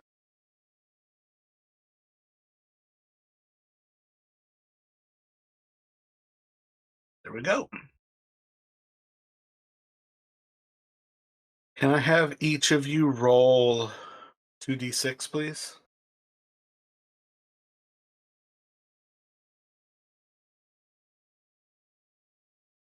It's a 9 for me for Davros. And a 7 from Gale. I assume no ones, correct? No, a 3 and a 4. Alrighty.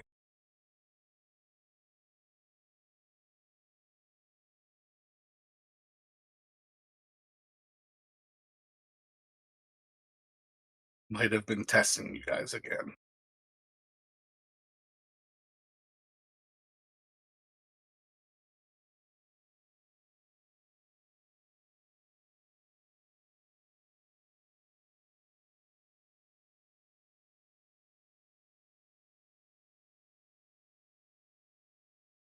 All right, so you when you actually make it inside of the door, that is essentially the open door right now. That's where you kind of walked in. So theoretically, you have a room in front of you that is approximately 10 by 15. There are doors to the east, to the south. Yeah, there's two doors to the south, both on kind of the southwestern side. Like, what is it, to your right as you walk in from outside, and then one door straight in front of you. Um, Windows looking towards the people to the north of you who are outside of the kitchen right now, and then a window looking out towards the front yard. When you make it into this room, though, it is quickly apparent that you are inside of the like servant quarters and kitchen. So you can see that there's like countertops and like a, let's say, like a wood burning like stove kind of in the side, so you can do like maybe cooking on like a tile stove kind of thing where it's like heating up a ceramic surface, so you can do some of the cooking there. Very meager for what it is. It's a pretty small kitchen for this estate, but you're basically running into this kitchen, and underneath all of these spaces you can kind of see that they're like tucked away uh, fabrics and beds. So you know at least some of these servants basically sleep here in the kitchen, like underneath these countertops.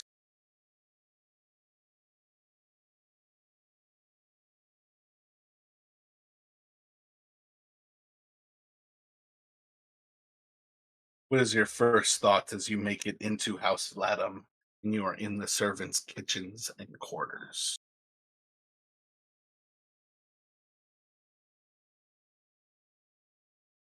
I think first thing Davros would want to do is kind of like uh,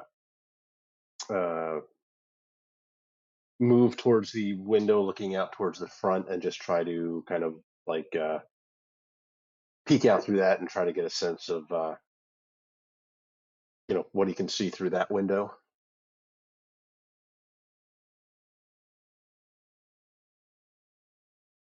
Gotcha. Roll a perception.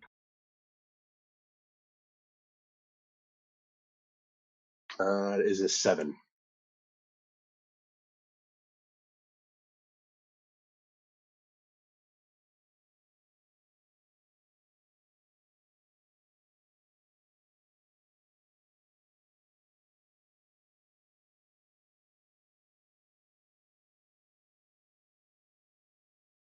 Um,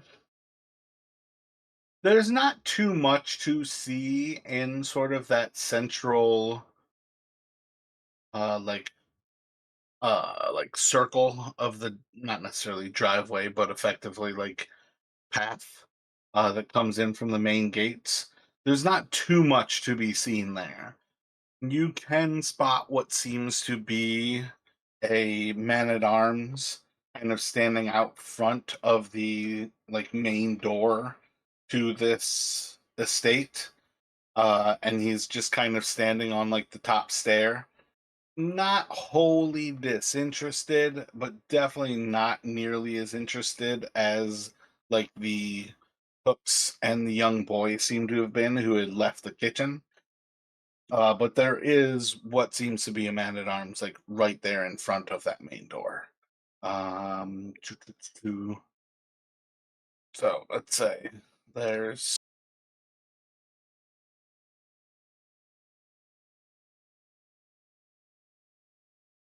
like that guy off there. And then you could see at the gate, there's still probably three guards holding the actual gate, sort of directly west of you, across the green and around like kind of the path that leads out of the house and back towards that main gate. There's probably also, say, two men who are kind of at that northwestern side of the circle, um, of that pathway, and they seem to just be kind of like watching off to the north, not necessarily going anywhere. Certainly not going anywhere to help at present. Gotcha. So Davros will relay kind of what he sees to Gale. And I think he said there were 2 doors to the south. Yeah, yeah. The room you're in has two doors on the southwestern side and one on the eastern side. So Davros is going to kind of he'll just move towards the rightmost southern door. So I guess the one on like the southeastern side. Um,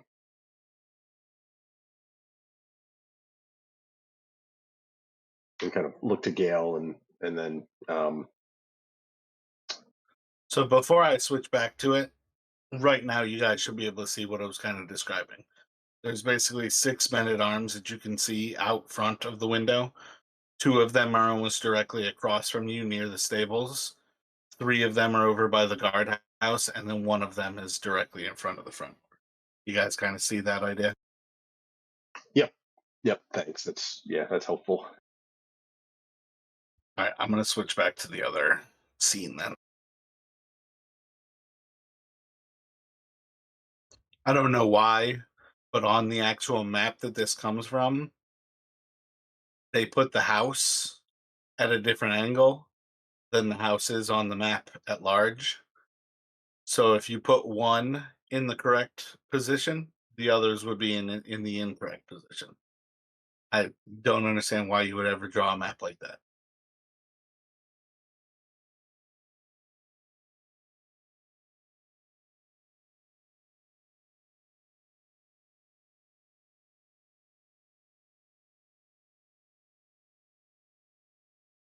But my apologies. You were about to make a choice and kind of describing something to Gale.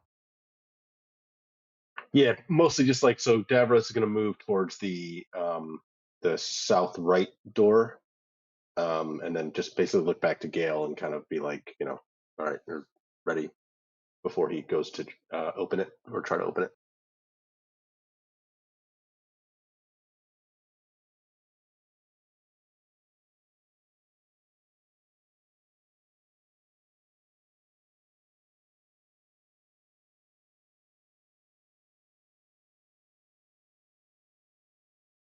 Yeah, Gail will like give a nod, not wanting to talk too much right here, and like ready himself just in case there is something. My bad, I lied, guys. Give me 1 second. Yeah, sure, no problem.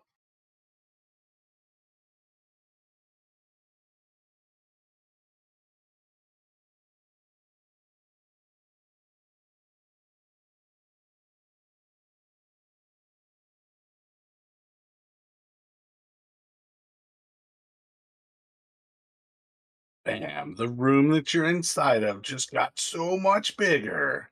It's actually 20 by 30. These are 10-foot squares that are on. All right, there we go. That's a little closer.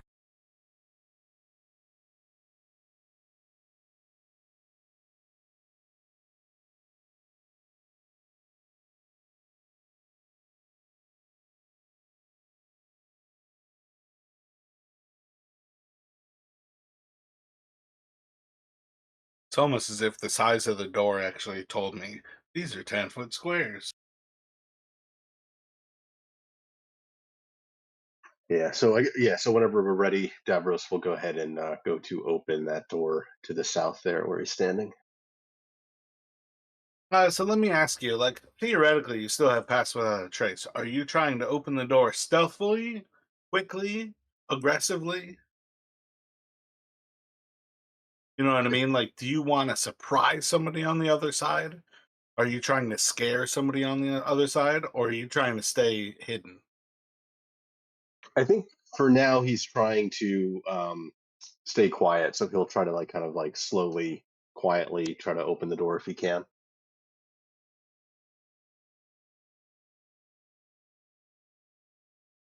Gotcha. So you're going to pretty quickly recognize that the other side of this room is a large dining room.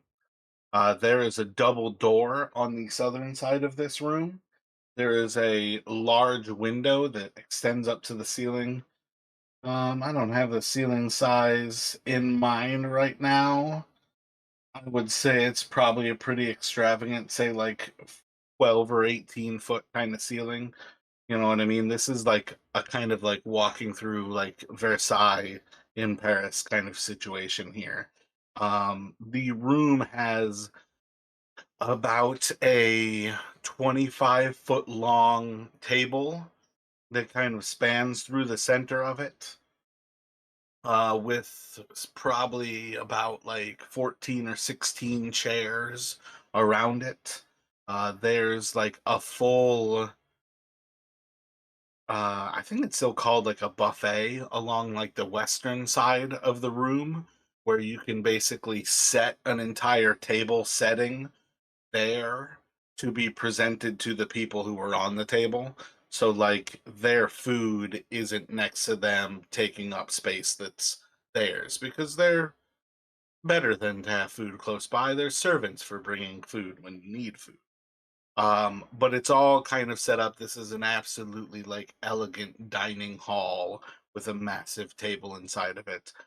There are many kind of like portraits of different people. All of them have sort of a kind of gaunt kind of like personage that kind of gives you the idea that these are a few different Vladams from through the ages. Um, yeah.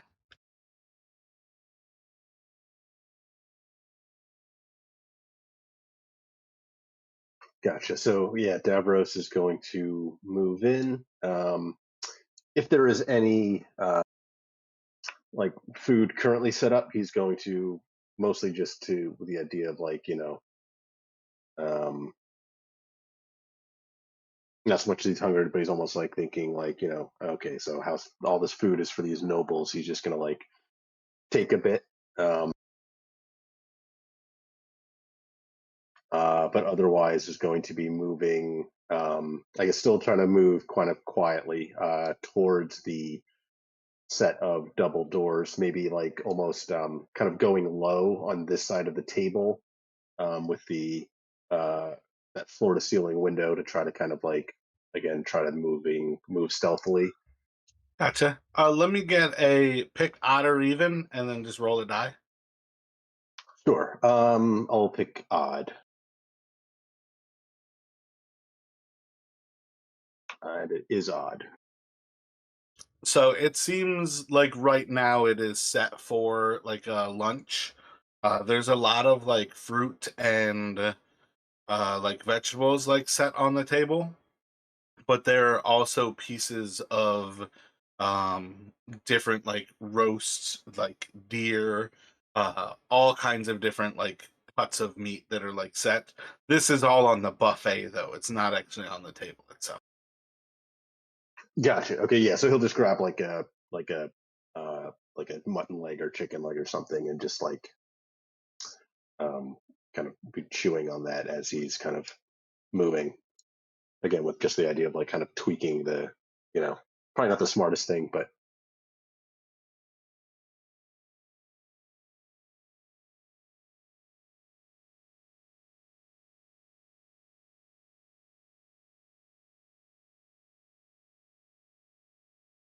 I think Bill would probably follow your lead, like take a leg for himself as well.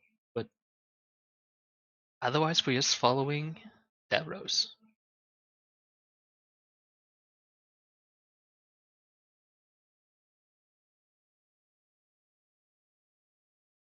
yeah. So Davros will be moving towards the double doors. Wait, if I can ask real quick, does that mean you guys just took like the two chicken legs or like the two turkey legs from the turkey?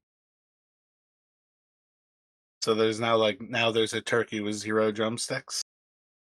Yeah. Yeah, sounds right. Excellent.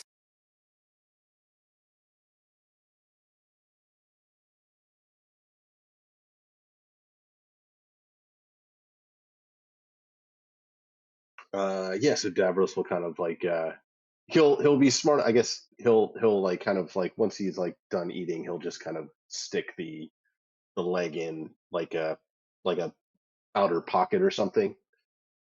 Kind of maybe like wipe some of the grease off on his armor, and then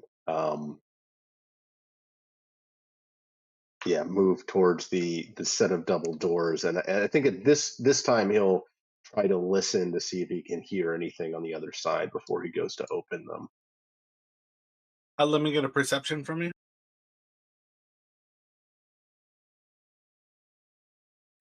That is an 11. Gotcha. Yeah, as you kind of like take a moment to listen, you can hear the like slightest sound of activity. Um,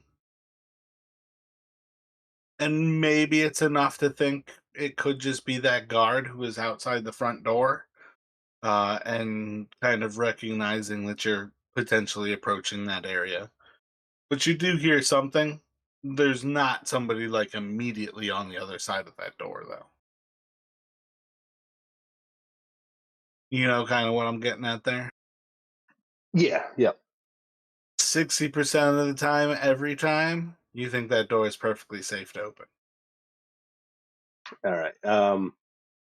Yeah. So Davros will like he will whisper back like, "Here's something," but not too close, and he will go still trying to move, kind of open the doors quietly if he can, or I guess one of the double doors.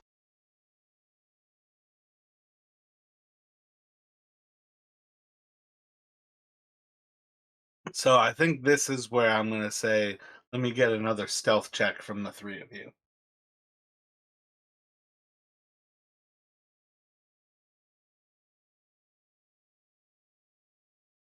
Okay, yeah. 25 for Gale and 18 for Bill. And 32 for Davros.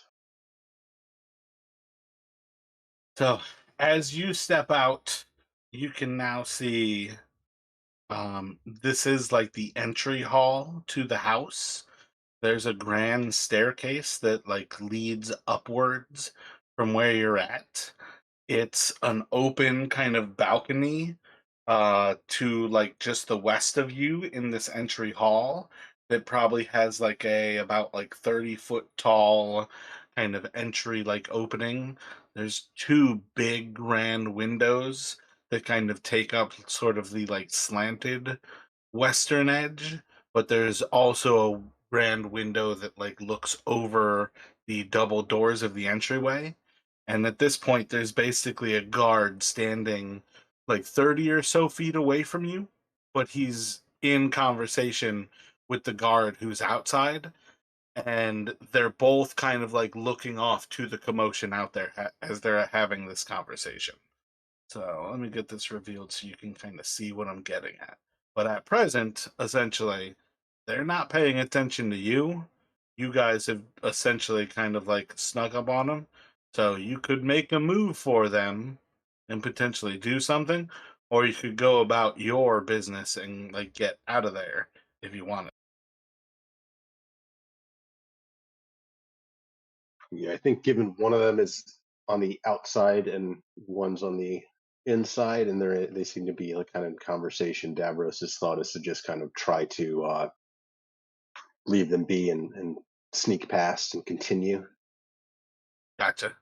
So yeah, like one of them is basically at the door looking out to the other one because they're both looking out into the actual like outside world.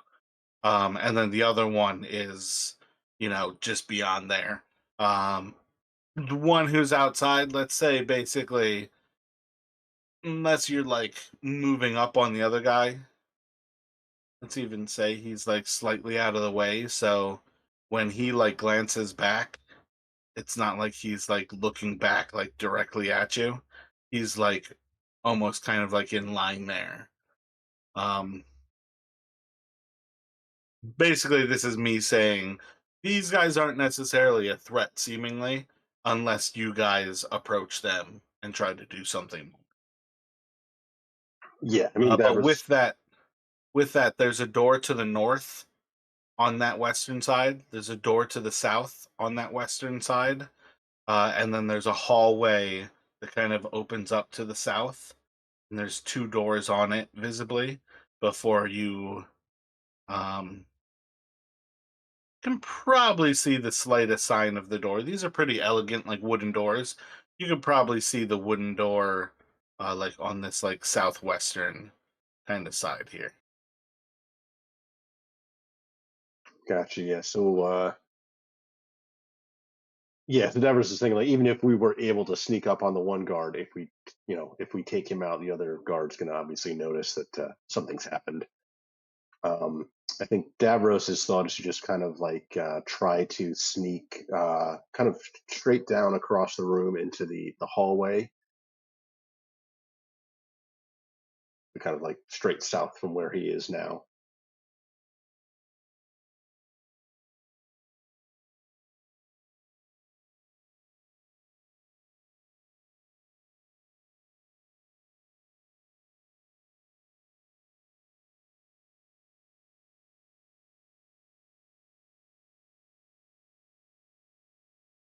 And then I guess kind of this first door around the kind of once we're into the hallway. Is this a door or a window? Sorry. That's a door immediately to your west. Okay. Yeah. I think Davros will kind of as we're um, yeah, once he gets there, he's going to go to try to again kind of quietly open it because as far as I recall, we have no idea where the vault might be, so we're kind of going a little bit blind. But he's thinking it more like for some reason he thinks it's more likely to be on either the first floor or maybe even if there's like a cellar or something. Um, that's why he's not making for the staircase. So he's gonna kind of continue exploring, starting with this door here.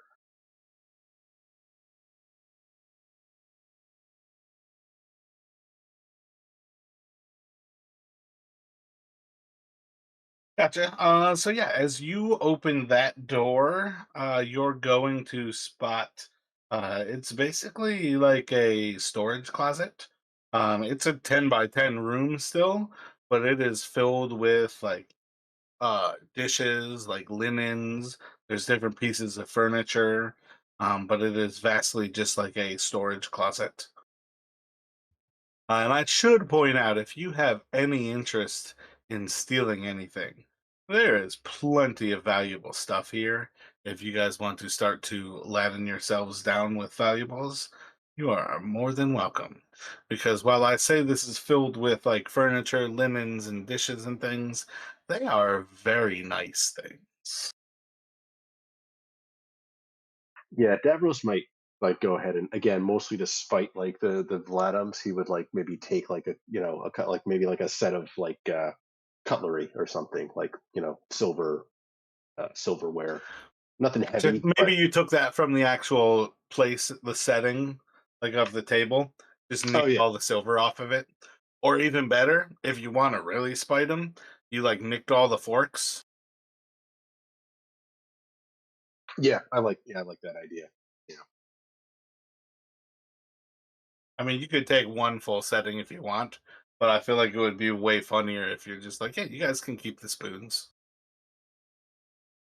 Yeah, no, I like that. Yeah, and it goes with like the whole idea of like spiting them. It's more not so much he's not really trying to like loot it, but he's just kind of like giving them a kind of thumb in the eye kind of thing.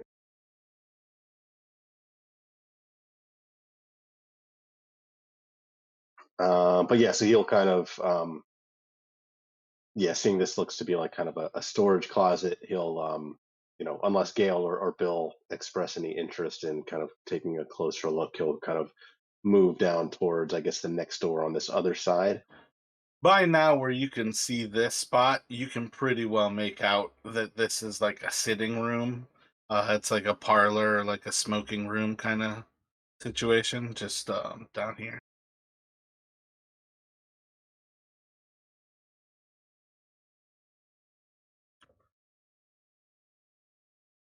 Gotcha. So yeah, Gail, obviously, if anything piques your interest as we're exploring, just let me know. Otherwise, I'll keep kind of. I mean, I'll speak up if I get something. So, like, notice something interesting. All right. So I guess Davros will go to check out what might be behind this door here to his right.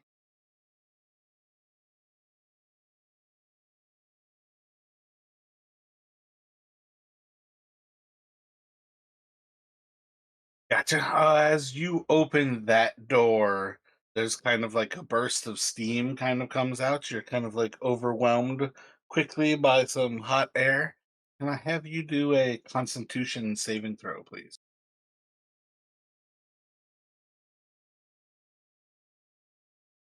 That is an 11. Gotcha. So it's just like a blast of like really hot air comes out. The steam kind of like covers your eyes where you're almost like looking away for a moment. Enough time has been spent over severely hot not coals, but like forges, working iron and whatnot. That it's just kind of like, oh, I just wasn't expecting this. Not that it's harsh in the least bit. As you kind of like recover, you just sort of notice this room is essentially a sauna. It's just like a hot room meant to sit down, relax, and kind of sweat things out.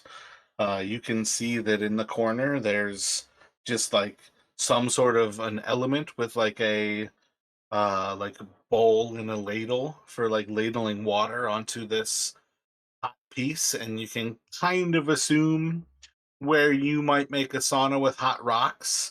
this is probably somebody like Gale who, like, this square element heats up water, but it is purely magical that this thing creates the heat to ladle the water onto. But otherwise, it has like a long kind of bench, sort of for relaxing against the wall, and is a rather typical sauna. Maybe say like a little bit more like ornate, and I'm hesitant to say like cushy, because I feel like cushions would invite mold. But let's say it's got like a plush kind of feel to it, and they have some sort of magical way to prevent mold. But it is a rich person sauna.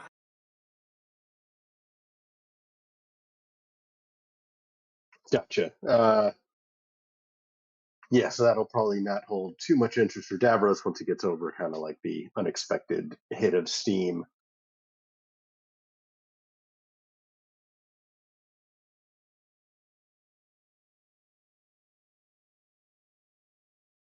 And he'll kind of he'll start moving through the parlor. If you like, I think you said this is kind of like a smoking room slash parlor. If he notices any like actual like nice looking like pipes or like what looks like it could be like a pouch of like tobacco or something, he's gonna grab that for Jinx. Gotcha. Rifling through stuff like physically, you want to do an investigation, or you just taking a quick look? You want to do a perception? I think more just perception. Like it's not something that he's definitely Gotcha. focused on, but it's like if he sees it, he'll grab it.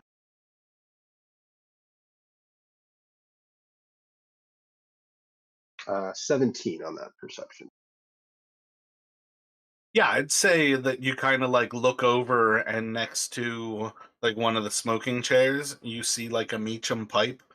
Meacham is like a white kind of like almost, well, hell, let me just go all out. You see a white ivory pipe, and you see it like sitting right next to a like pretty beautiful like kind of like red wooden case, that you basically can assume there's like a humidor for like storing some tobacco, and this ivory pipe. And basically, when you open it, you can see that like one side of it is like the humidor for storing the tobacco. And there's like three different varieties of tobacco. You can actually see like the sort of variance in their color. There's a small pouch with a like greenish red powder inside of it. And then there's also um, a small golden piece of metal that looks like a wolf's claw on the side of it, but not like inside of the humidor.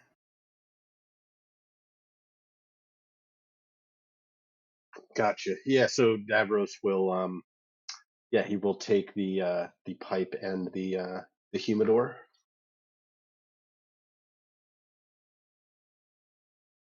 Knows Jinx likes his tobacco, so And the pipe is like a wolf's head as well.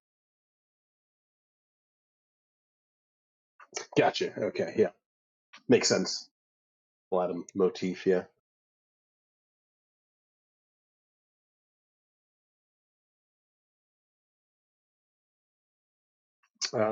And then is this a door to his right or a window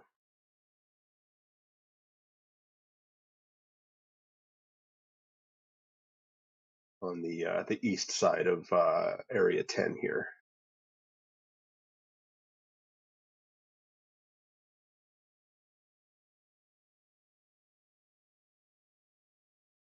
Window to the right, door to the south. Okay, yeah. So I think Davros is just going to kind of move again to the south, and we'll go to open that door.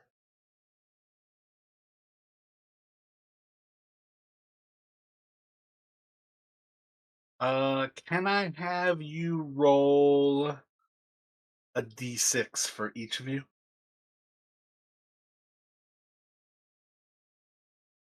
So 3 for me. should I roll for Bill as well, or is it like just us I players? would no, just for you.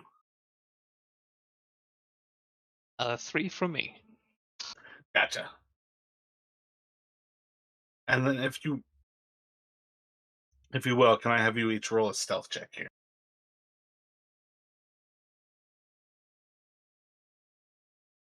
21 for Davros. That is a 24 for Gale and 24. Yeah, 24 Bill.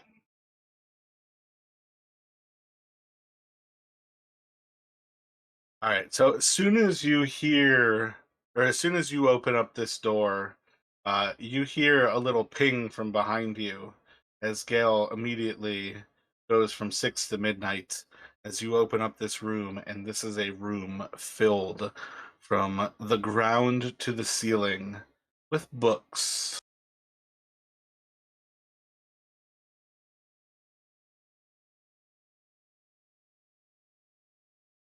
Definitely found the room that Gale is interested in.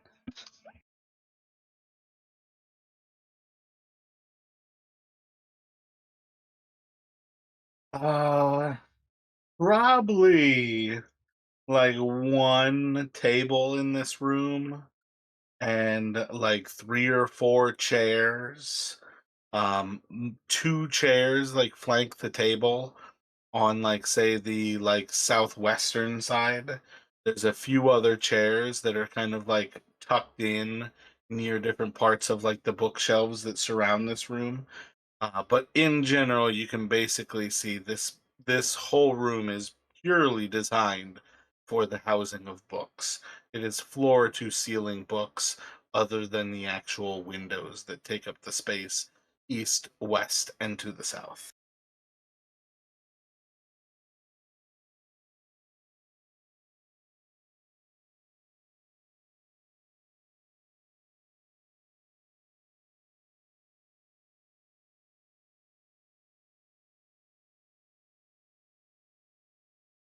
Yeah, like immediately upon like walking into this room, Gale is he's gonna be scanning like the bookcases to see if he can find like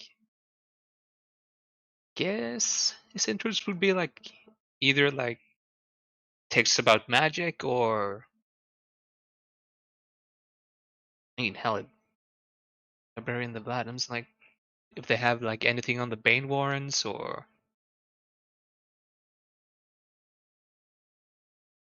Gotcha. You just kind of looking? Are you rifling through stuff, like touching them? Kind of my classic, like, are you physically searching or are you just looking, like reading titles?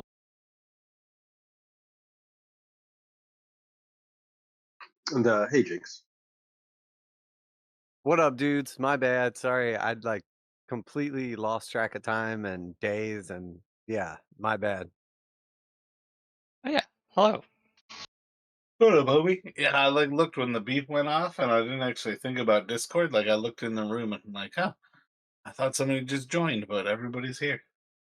Yeah, happy Easter, dudes. My bad. I was like mowing the lawn earlier and like didn't bring my phone outside with me, then had to go get gas, and then after that, just like never checked my phone and didn't even realize. So sorry about that, dudes. All good. I mean, we're potentially ending kind of like the end of things. But if you would like to get signed in here, we are currently exploring House Vlaadam, as some shit has gone down in Ptolus, but you are welcome to join in with us.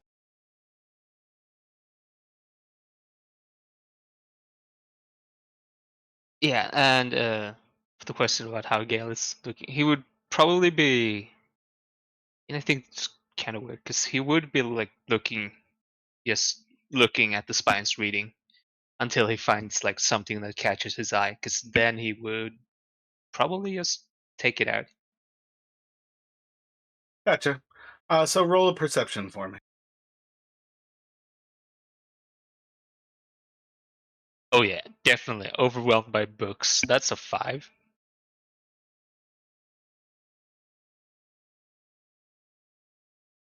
Gotcha. So there's many books in this library. Many of them have no titles at all.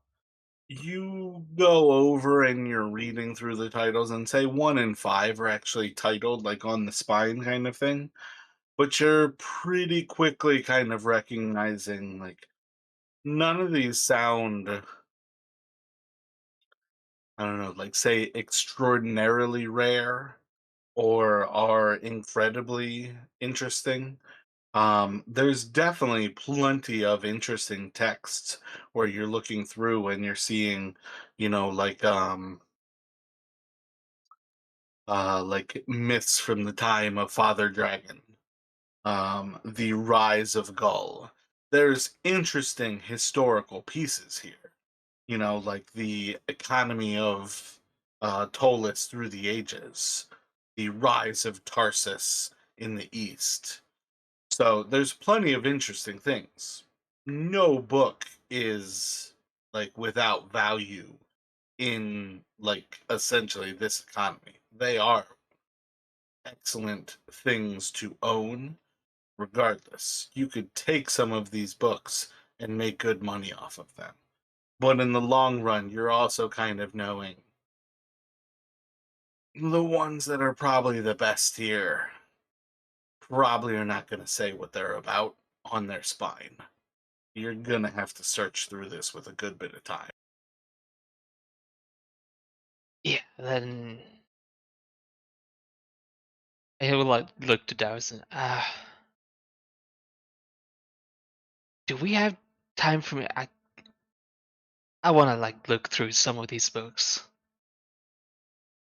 Do we have the time, or should I just pick some on the random and try to read them later?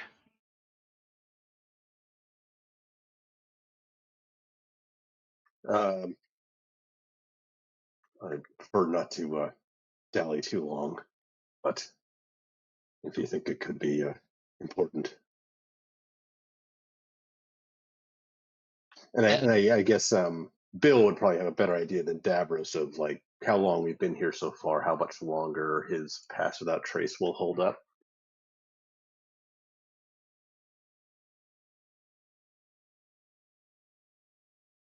I mean, for what it's worth, you guys are probably, say, like 15 minutes since you climbed across the cliffs.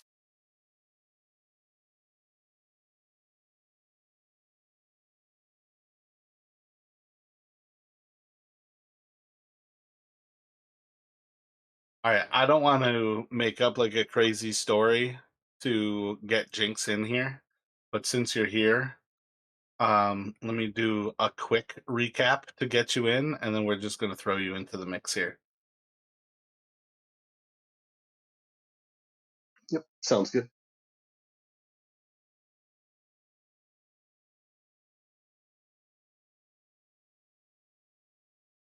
All righty. So the theme of the day was sort of recognizing with the requirements for the spell and the ritual that would create the Night of Dissolution. Four rune bearers had to be burned. And on some level, the fear mongering in the city, the rune bearers were in danger for multiple reasons at this point. So everybody decided to head off and try to check in on Fawn Quartermain and her son Killian, who is probably a rune bearer. You guys have seen enough information to pretty well confirm he has some sort of extraordinary power or some sort of extraordinary physical existence. Upon crossing the North Market, on your way to the River Gate, where they are being kind of kept secret in Linek Brand's old compound, there was sort of a shocking moment where a bunch of people kind of stopped what they were doing, more or less the entire city, and a blue moon was seen in the sky beyond the spire and in front of the white moon that is traditionally the only moon that orbits Ooh, I can't actually remember what the world's called, but let's say it orbits Ptolus because it's easier to talk about the city as if it's the planet. And that's what the picture is in Discord. You can see the blue moon that was basically now orbiting the other moon that's in the sky, and you now have two visible moons. Apparently, this involved something to deal with magic, as by the time you guys got closer to Lynette Cran's compound, Davros spotted that the inverted pyramid was both visible and crashed into the ground in the Noble District, around the basically like northeastern kind of precipices of the cliff near the King's Gorge. When everybody kind of diverted, you sent off Seamus towards the compound, and they continued on without being allowed into the nobles district. The guards basically wouldn't let them through, even as a member of the inverted pyramid. They were being held back until basically using the name of the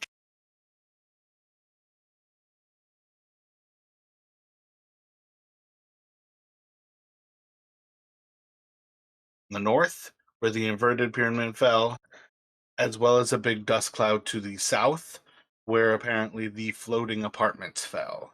And that was Davros's first clue that this might be an opportunity to use the commotion of the Velis moon and whatever happened to magic to steal into the Vlaadam compound.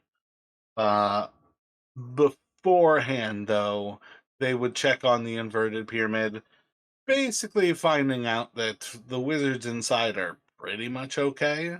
Something happened. Magic stopped working for some amount of time, but apparently they were okay, and magic was working again. So they kind of stepped away from that and moved towards House Flatham, where they snuck down the cliffside, snuck in through the like edge of the cliff. The apartment building basically knocking down a bunch of the like front wall, kind of like drug a bunch of the Vladam guards sort of into that kind of like watching the openings in the actual wall around the compound. They've snuck in, kind of found a open kitchen door on the north side of the house, and from there have basically snuck through a dining hall, through the entry parlor, through a smoking parlor, and are now in the library. And I vote that we just pretend the whole time that Jinx has just been there.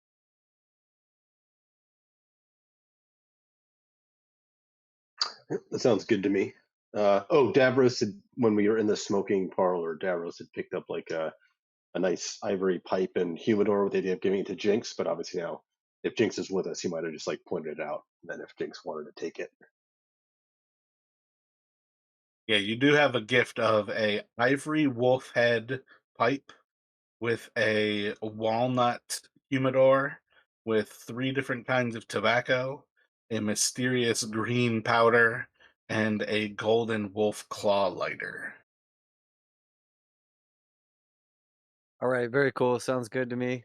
And what exactly are we doing in House Vladam? Like what are we after?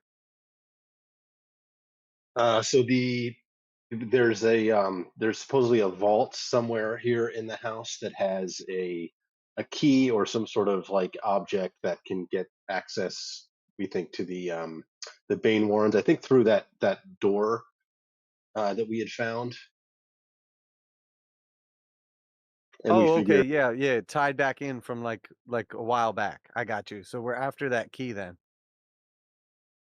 yeah, or whatever it happens to be. We don't know if it's an actual key. At this point, I think we're just mostly looking for the vault. But yeah, like the idea was that like with the kind of confusion around the collapse of the apartment building and the damage to the walls, this is probably our best chance to maybe try and sneak in and get a look around. I'm not sure if you've caught it, but you guys are approximately like 15 minutes into Bill casting Pass Without a Trace. So you are currently stealthily ish sneaking through the house.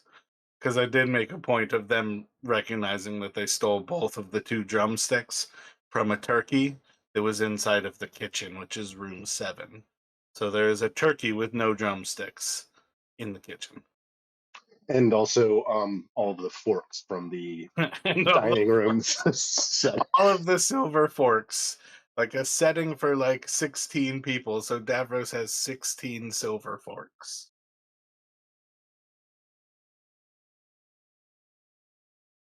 Which, by the way, if you want to steal stuff from House Vlaadam, there is much, much good things to be stolen in this house. Um, but yeah, Gale has just kind of walked into this room of books, taken a quick look around, and recognized that it's going to take ages to properly sift through and find all of the good stuff in this place. What would you guys like to do? And just one more refresher. House Vladam is the one that had like the werewolf like pets. Yes. Okay, so we're very aware that they have like alternative forms of like finding us than like sight.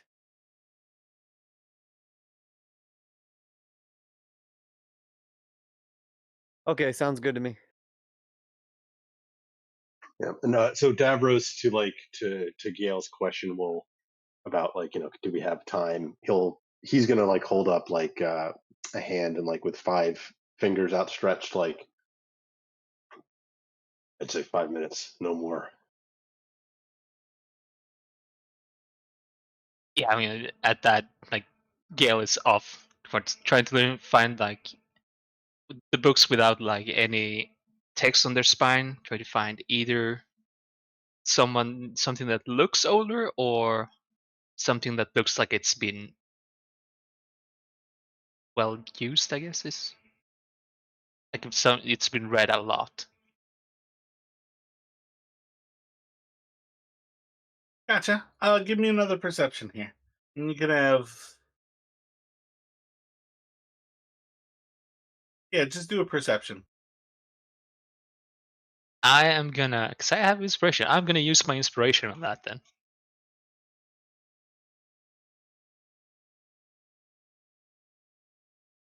Good thing I did, because I rolled another 2. That's a 13 for the perception.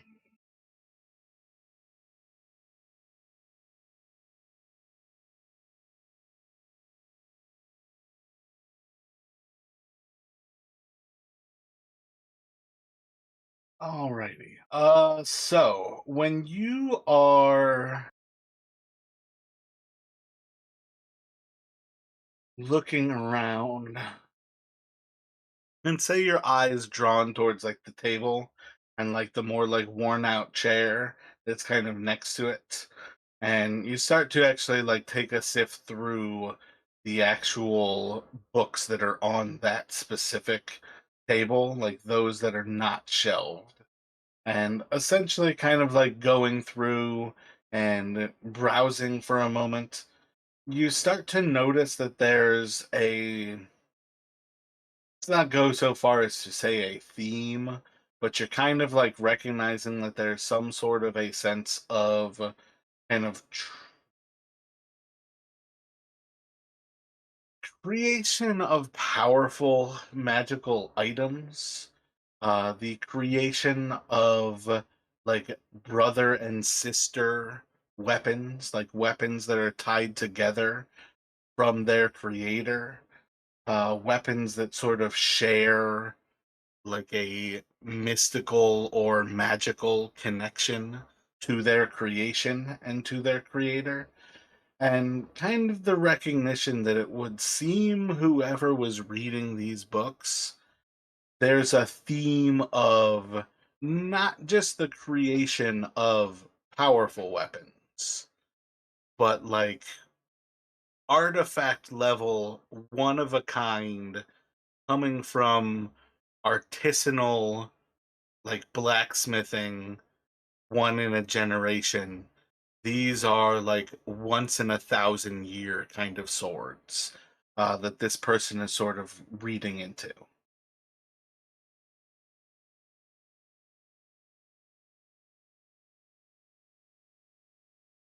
Well, that sounds interesting. And I'll give you an actual name at some point, but I don't have it directly in front of me yet.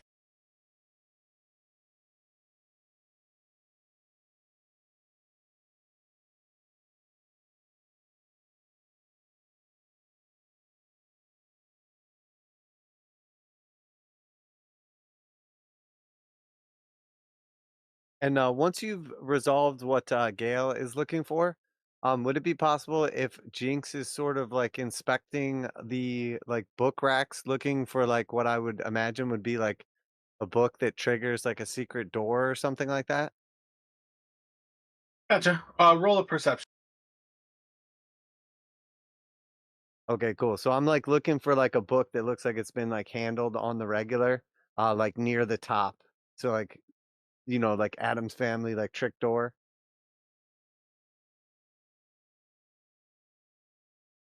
15.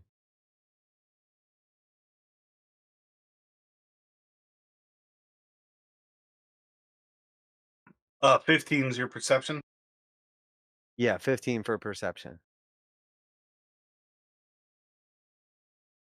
Gotcha. So while you're like taking some time like reading through these books, trying to like skim them, Gail, you're like watching as like Jinx just kind of like walks by and just like keeps like flinging books out of the bookcases and just like flopping them to the ground as he's like clearly like, oh, this one's for the trapdoor. Whoop, and it just falls to the ground. And he's just doing this over and over and over again.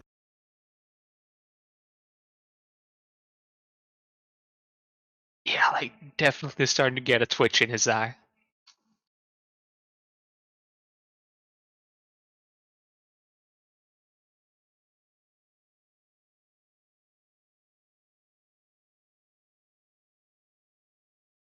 Uh, there's plenty more books to go over if you can convince Davros that it's worthwhile to stay, or if you could convince Jinx to stop doing that, you might be able to study more properly.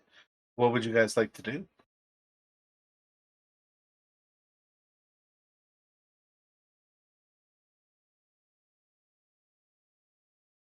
Yeah, we don't know what Gale's trying to do. Any more time he can get in here, the better for him.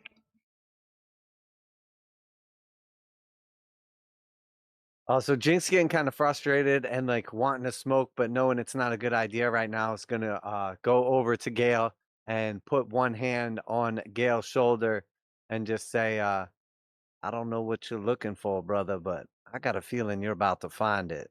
And I'm gonna give him bardic inspiration.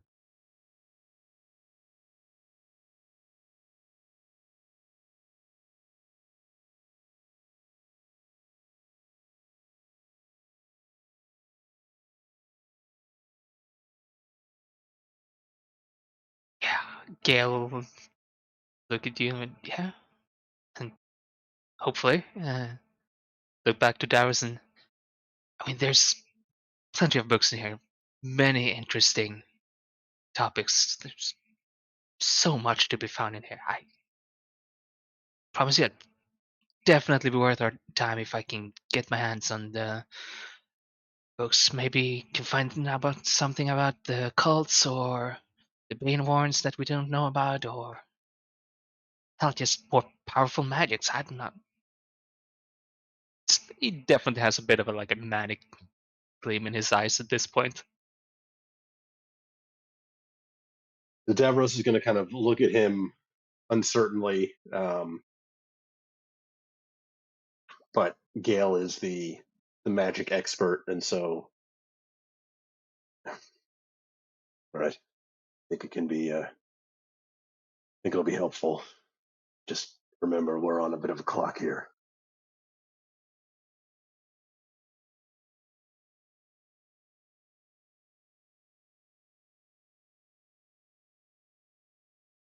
Do you consider continue searching as well while he goes at this, Jinx? Yeah, and I'll just kind of like mutter, "If I was a key, where would I be? Where would I be?" So if I can have the two of you rolling perception checks. So I And think the way you described it, and I like it better. Maybe it probably doesn't make a difference, same modifier, but I think it would be more like an investigation because I'm kind of hands on. Yeah, if you want to roll an investigation, that's perfectly fine. Natural one. I'll take inspiration if that's cool. Oh, for sure. oh yeah, and you gave me like bardic inspiration or guidance. I'm not. Yeah, bardic inspiration. So it's a D 8. 8? So I'll take that for my perception check. I'm not getting much on those perceptions. That's 11.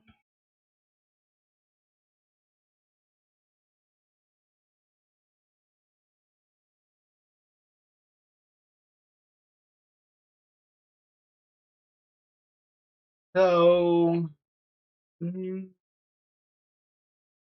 focusing perhaps a little bit more on the actual like interest of this like books over here on the swords, on the creation of these powerful items.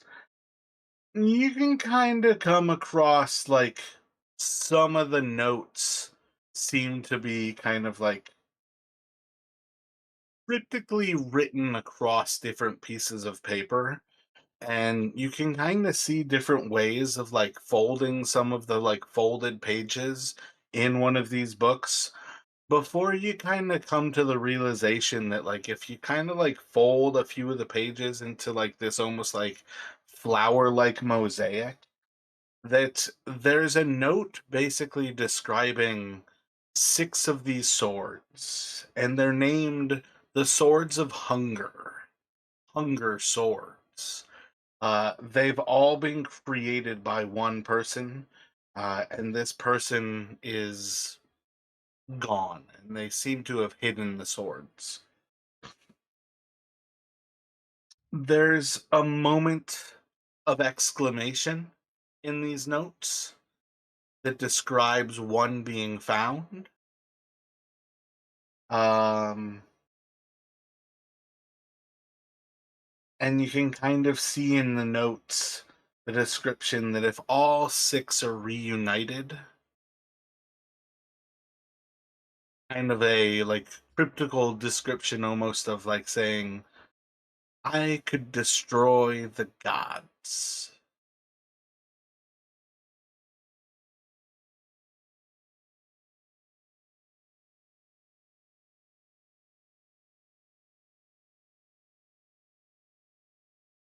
So I'd say at this point, if you wanted to stay and search one more time, you can do one more search, but I need another stealth check from the group to make sure that nothing else kind of adverse happens while you're here. And now, like, I would think with my natural one that like I was kind of like doing my like sloppily kind of like dropping books on the floor or whatever. And like maybe I like pull out one book, drop it on the ground, and like it hits something and like knocks something else and like makes like kind of a loudness or whatever. So if we stay, I'll do one more. I'm gonna do my stealth at disadvantage after that.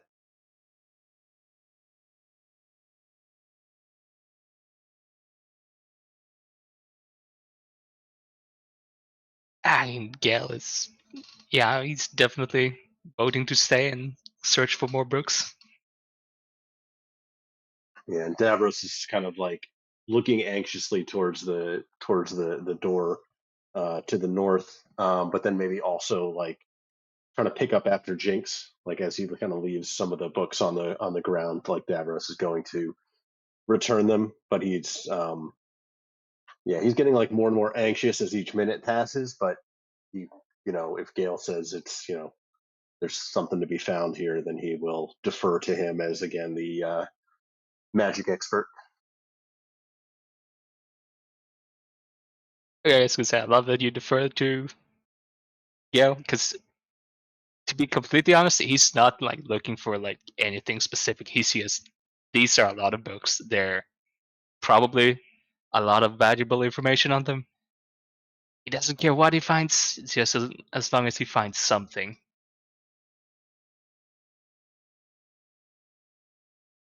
Like all knowledge is good knowledge. Yeah, I think Davros will probably belatedly learn that, but for now he's like, he's just giving Gale the benefit of the doubt. Like he must be looking for, there must be something here.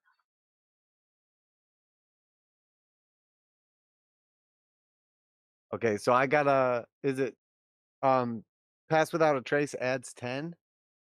Yeah. Yeah. Mine's still really high. It's like 28 Oh, I got my highest perception roll at least for 14. or 27. Oh, part of what I wanted to get to, my bad, I meant to bring this up beforehand. Chris, one thing to keep in mind is when you have bardic inspiration, you get to see what you rolled first. I'd rather Oh, if you rolled a d8 on that 14 than pretending that you added a d8 to the 6. okay, yeah, I always forget that you can choose because it sticks. Yeah. So let me get a d8 now.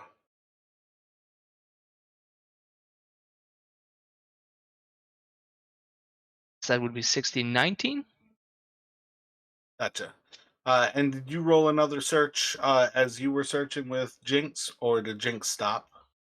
So is there like a desk or something like that I could maybe search? Like, kind of feeling frustrated that I'm not finding the books. Is there something like more like official, something like that? So this is a room like top to bottom, like floor to ceiling of bookshelves.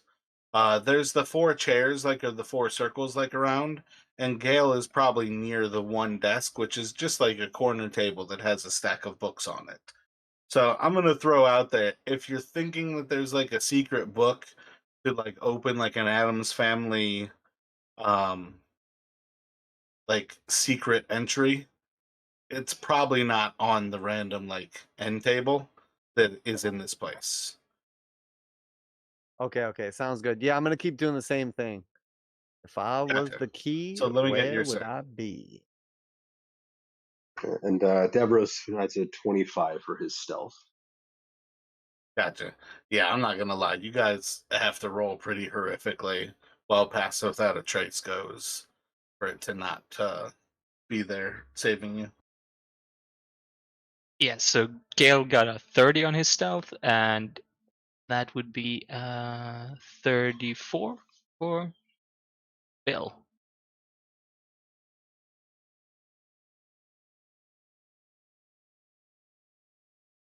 And for my investigate, it's an 8 only.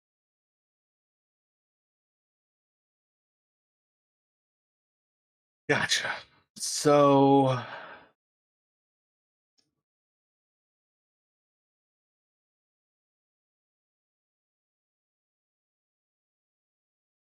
let's go for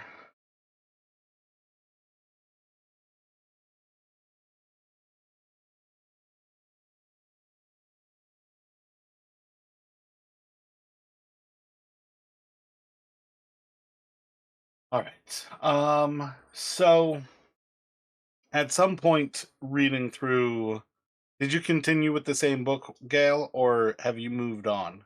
My apologies.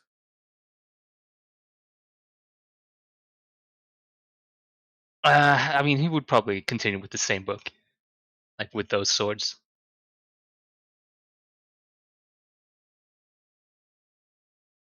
Gotcha.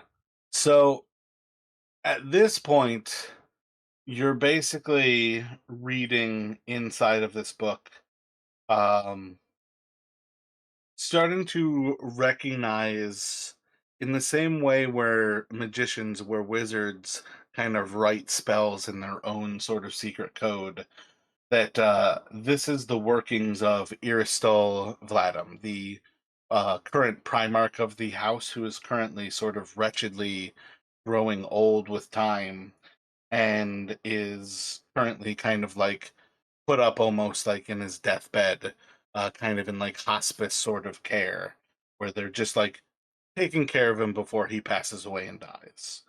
And you're basically reading his own sort of personal writings that just fill every bit of free space in this section of this book about the Hunger Swords and their creation. And you're kind of watching sort of a almost like story unfold of him tracking down the swords, searching for any of the six. And then there's a point where he finds one. And he talks about hiding it in his safest of places. And it just kind of like mentions that and just sort of um doesn't seem to reference anything. And you can I have you roll an insight check here?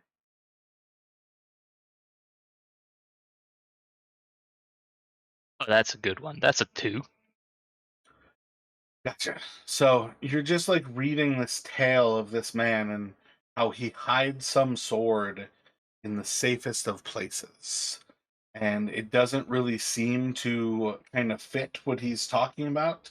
That the tale just seems to end here. He's found it, but he's not using it. He seems to be hiding it, but doesn't necessarily want to reveal.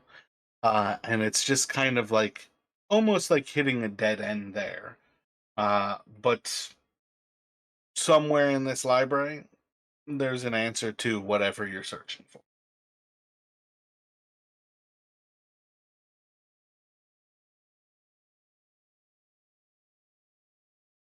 And remember, you're also reading about a sword that can kill gods here. So if you're trying to convince Davros to hang around, he might be interested. Yeah, he's definitely trying to convince Davros.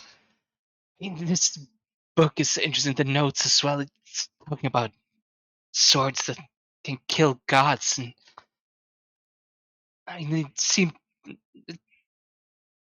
the trail seems to end like here, but I know there's more in this library. If I could just find it. If,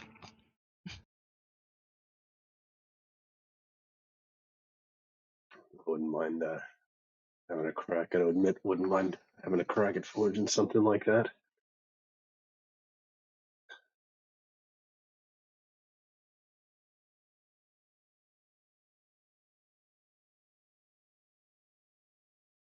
All right, Gail.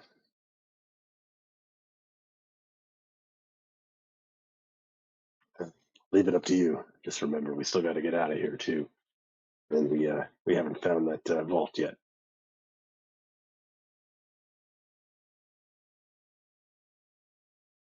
I just. Oh, sorry. Don't suppose any of those books mention anything like that? No, not that I've seen so far, at least. But I mean, I could keep an eye out for them as I look for more clues.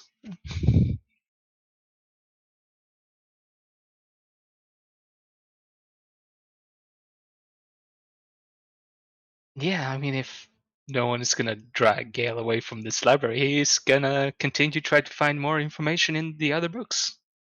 Like even maybe even using like the book and the notes, like to reference the other's book. How to say that?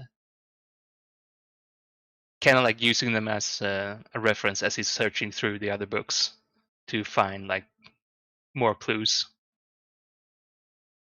Seeing if you can find like notes on them made like in the same handwriting or things like that.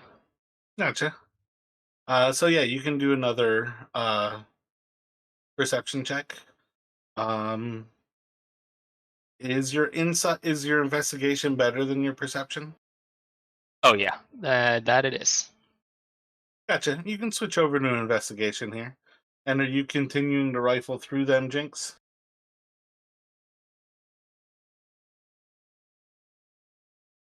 Yeah, I'll do one more look, and Jinx is gonna kind of like whisper to, I guess, like Bill maybe is by me. I don't know, Bill. I got a bad feeling about this. I think we should get moving. And I'll do one more check. Yeah, Excellent. I rolled a 5, so I got a 13 total.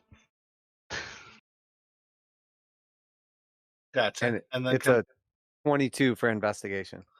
Excellent. And can I have you each roll a d6, please? I got a 2.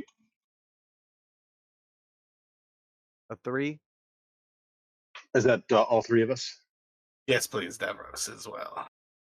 All right, 3 for me.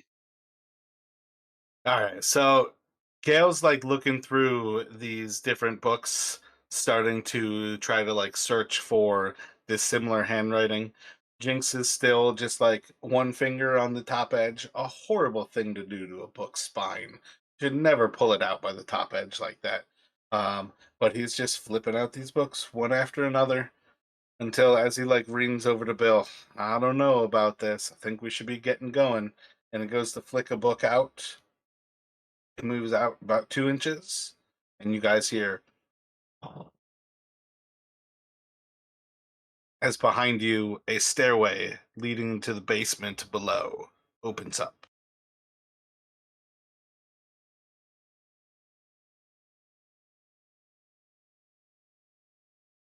Jinx just like spins around 180 degrees and just says, like out loud, but not out loud, like, holy shit, it worked. I'll be damned.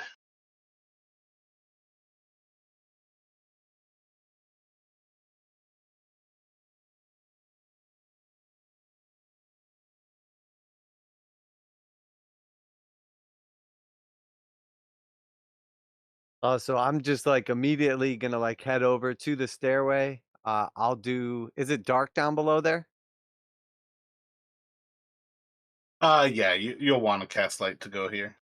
Okay, yeah. So I'll put light on like the head of my staff and I'll just immediately start like creeping down there.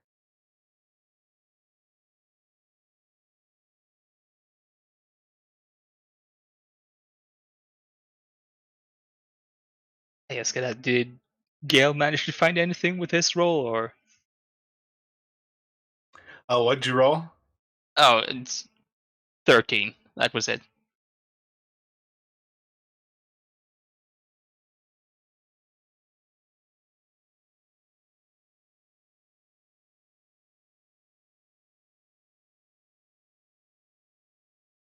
Just because I had you roll so many times, you basically found a piece of like scrolling in one of the pieces of paper that basically describes which book was to open his safest of places. And you basically find like as Jinx flips open the secret entrance, it's that book.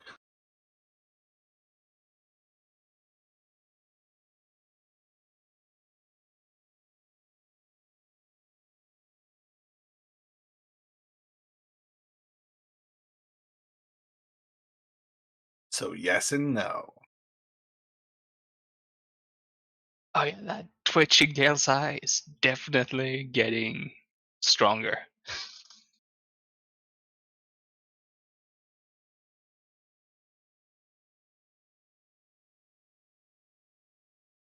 Like all of your hard work studying, the guy who is just chaotically throwing stuff found what you were searching. I think that's pretty cool. So you guys can basically see the like little side entry into the stairwell. Stairwell goes down probably about like 30 feet in no, let's say it goes down like 60 feet in like 30 feet of forward progression. They're super steep staircases. Then there's a little bit of a landing. You can see that it turns to the right and continues going downward.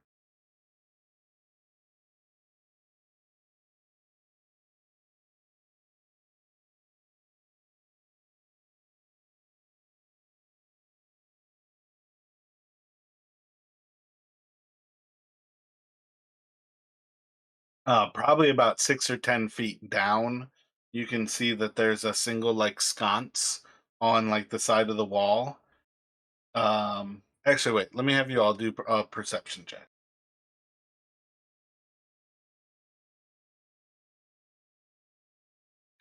Get a 19 now. Oh, of course you did. Yeah, you look at this sconce and like you can kind of tell like it's at the wrong angle. All of the angles are wrong on this sconce. It's definitely something stuff about. Yeah, I'll point that out to the others.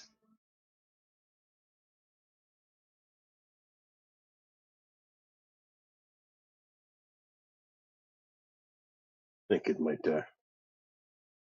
close the entry behind us.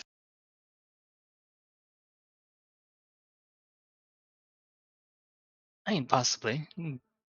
Couldn't hurt to try. Cover our tracks, I'd say.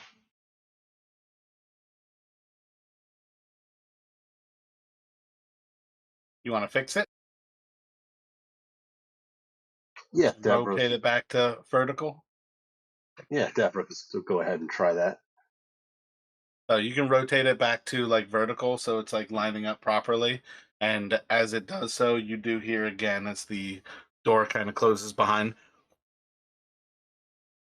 and then the sconce like lights on fire, and this whole hallway lights up.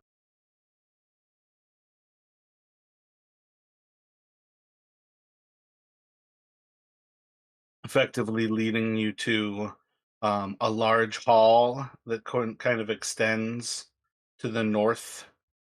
There's two doors at the northern side of the hall, and there's one door straight ahead of you by the time you get to the bottom of the stairs.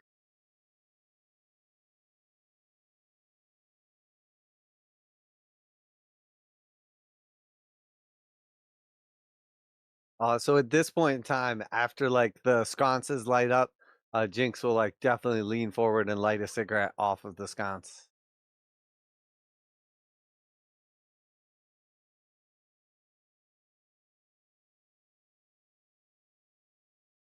Are you smoking one of yours?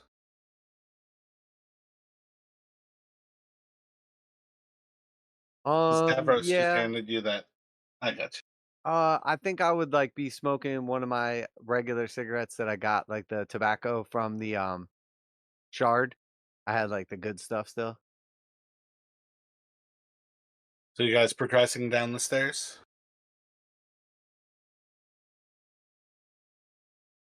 Yeah, yeah. Sorry.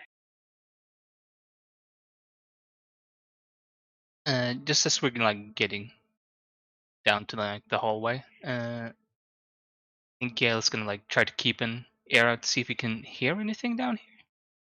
Like just trying to make Gotcha. sure that they're alone. Roll a perception check.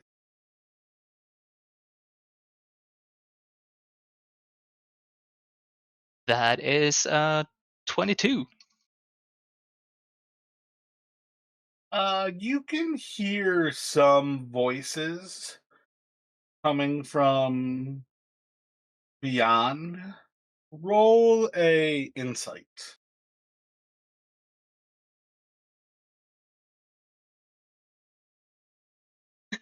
Back to the crappy rolls. That's a 3.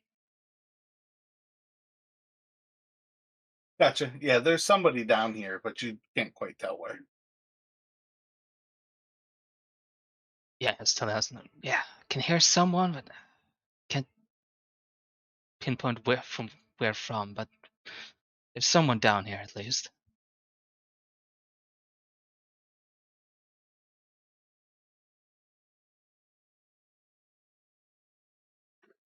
Keep your eyes open.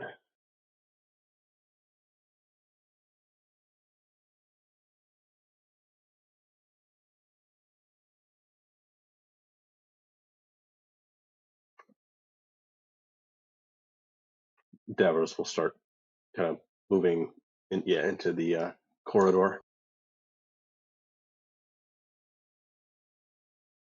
Yeah, and I'll just stay like shoulder to shoulder with Davros as he sort of rounds the corner. Gotcha. So this whole entryway is pretty much lit by like a sconce every 10 or so feet. Um, and then it goes, what is it, probably like 50 or 60 feet to the north of you. And then there's a door 10 feet to the east of you, and double doors up to the north of you. Uh, I think these are all going to be iron doors at this point. Yeah, so it's basically three iron doors down here. One single iron door in front of you, and then double iron doors to your right.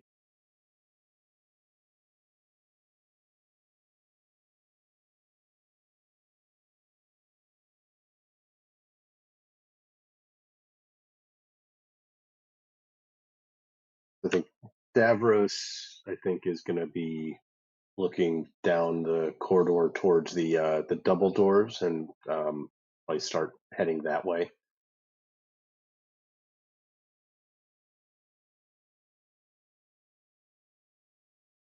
Oh, and I'll just walk up to this one right here and just give it a try, see if it feels like it's locked or unlocked, see if I can open it. Davros, as you step just to the north of the stairs, there is as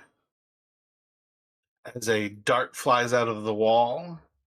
What is your armor class? 17. And just wearing leather currently? Studded leather, yeah. Studded? Gotcha. So it just kind of like pings off of one of the like pieces of studs that like unites the different pieces of leather together, kind of sticking softly into one of the pieces of leather. As you can see, like from your first step, you like triggered a trap that shot a dart. You don't have to progress forward past that first dart. Gale, do you continue to move? Does Bill continue to move after Davros has set off a shart? Yeah, great. He shat himself by walking over there.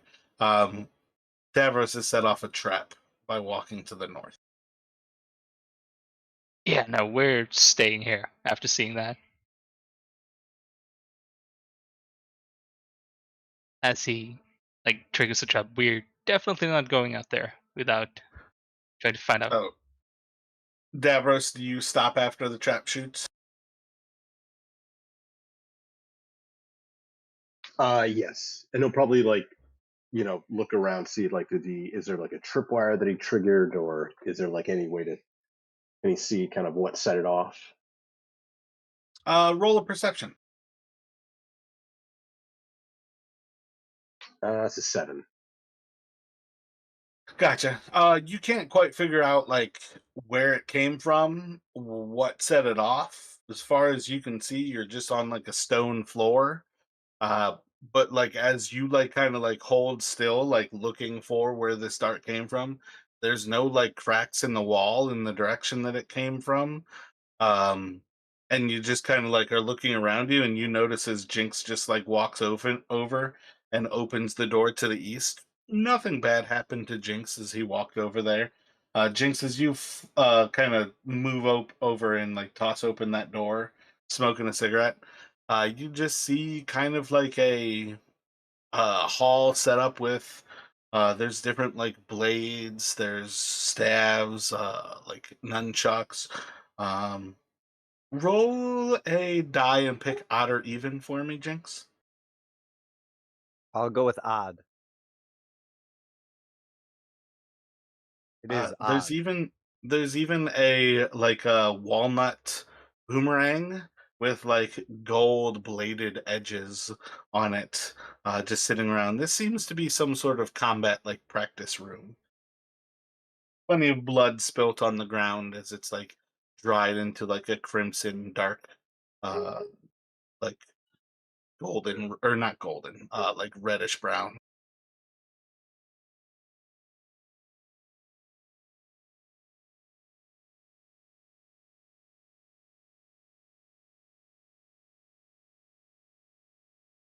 And there's another door at the opposite end.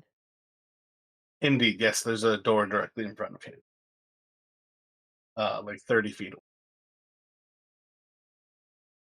away. So I'll look back at them and I'm kind of like weapons, a training room or something. I'm gonna take a look. There's another door here too. And I'll examine the boomerang and just kind of like look at the other weapons as I sort of mosey on over towards that other door.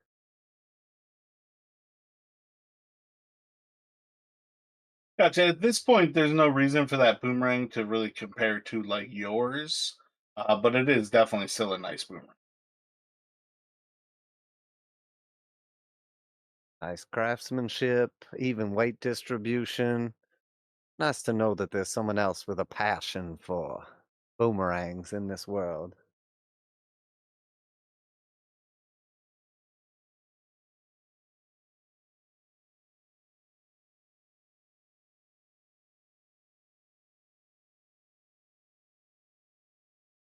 So, with the recognition of the traps ahead of like that you already set off, the double iron doors, and the fact that Jinx has just found a training room, you have a pretty solid sense that that northern door leads to the vault.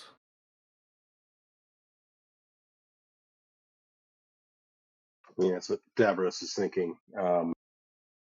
He's going to look back towards the others and kind of point to the dart. He'll probably try to, I guess, very carefully kind of take it out and kind of put it down on the floor, and then watch your step. Got to think there's more of those where this one came from.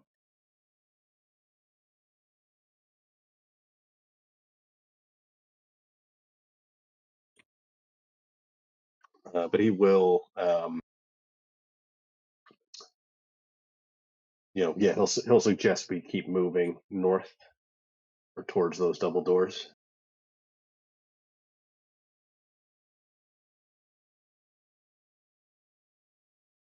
I'm fine with that.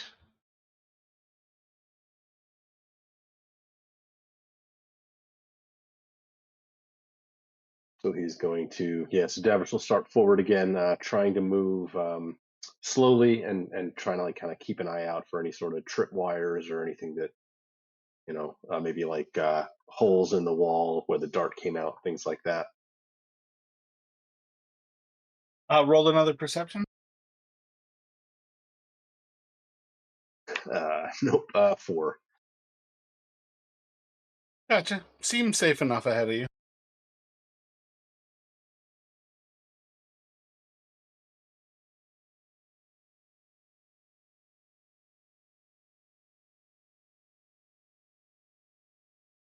Yeah, so he'll keep moving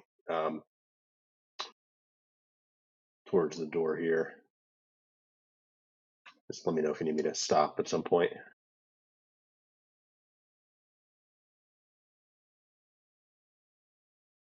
Gale will follow in his footsteps.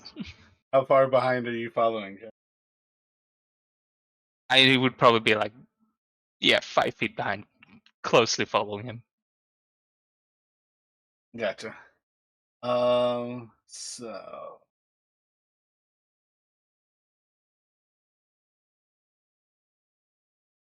yeah, I think another dart like flies past you by the time you make it to the second kind of square over here. Kind of stepping onto that, another dart like shoots out at you.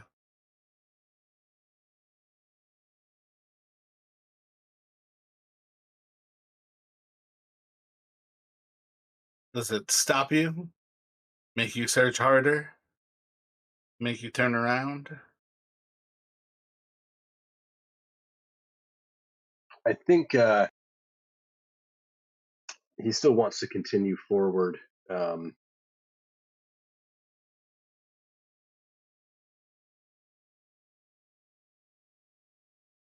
yeah. Could he tell? Did the dart seem to come from like one wall or the other, like to his right or to his left? Let's say they seem to be coming from one wall, from one direction, but by the time you're like looking for them, you're not seeing signs at this point. And it's Gale continuing to follow 5 feet behind him, despite the darts still coming. Yeah, that is. And you continue to kind of lead forward while you're looking. Can I get another perception check from you here, Davros? 10 that time. So you're still kind of like looking around and you step onto like into the next area, and another dart flies by. And another moment, you look towards the wall, and you don't see any sign of where it came from.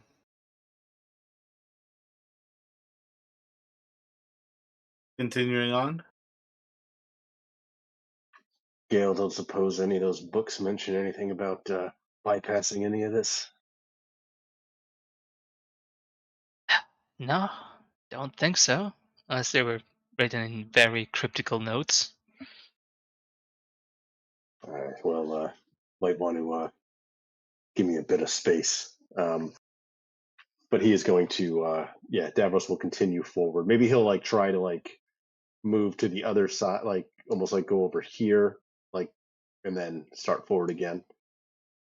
Gotcha. Jinx, what are you doing? Are you going into the training room? Are you like joining up with them? Yeah, I'll progress into the training room, and then I'm gonna check that other door. And like presumably these darts are coming out silently, so like I haven't even noticed or seen that they're like under threat, I think at this point. So I did say on the first one there was still a little, so there was like a little bit of like a gust of air, basically. okay, yeah. So we'll just assume I was like enamored with the boomerang. So however long it takes, and then I'll try this next door as I sort of like peruse the various like weapons on the rack. And having maybe Gail mentioned that there was like a sword or something that we're looking for. So maybe I'll like investigate to see if anything looks magical while this is happening. And then Jinx, one thing to keep in mind, just to pass without trace, you would know that once you're more than I think was it 30 feet away from Bill, you won't be under the protection anymore. Yeah, you do have to actually stay 30 feet from Bill for pass without a trace to be on you. Okay, I got you. Are these like what are these 10-foot squares then? Yep.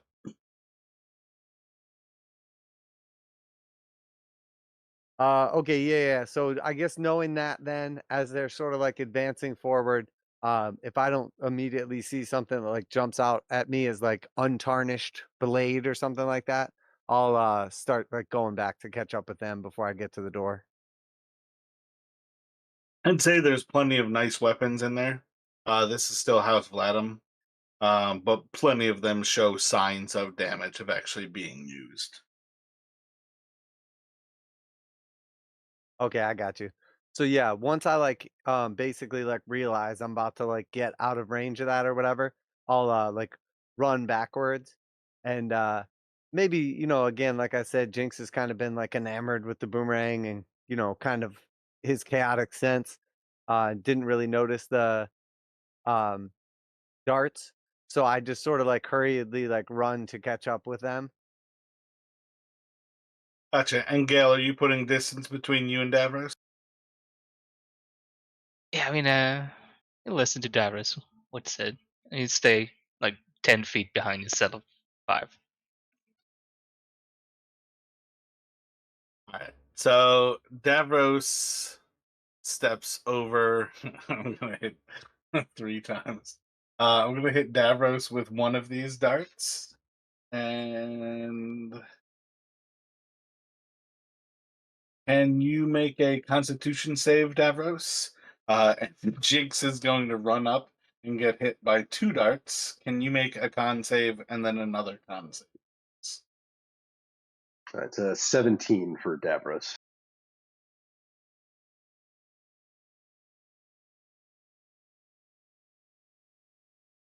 So the first one is 10 and the second one is 22.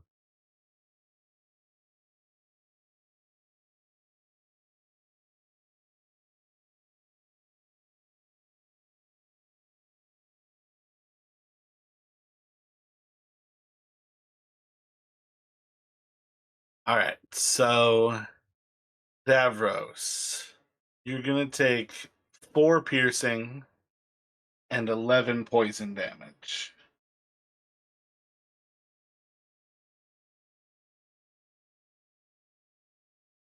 Jinx, you're gonna take 27 which is 4 piercing and 23 poison.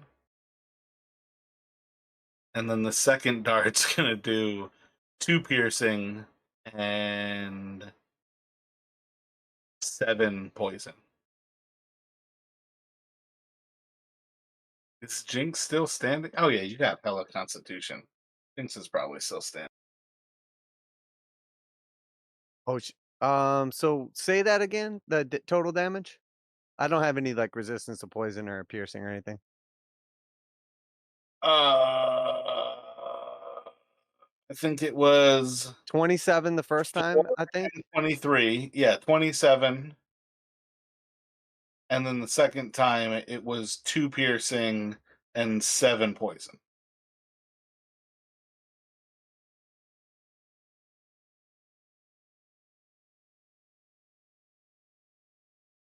I think it's a total of 36. You guys are crazy, man. Yeah, so like You're I'm crazy. I'm I like catch up to Gail and Bill, and I like feel like the darts hit me, and I like look up at Davros, and I'm like suddenly like bloodied and kind of like swaying back and forth, and I'll just like point at Davros, and I'm like, "You got a fucking dart in your neck."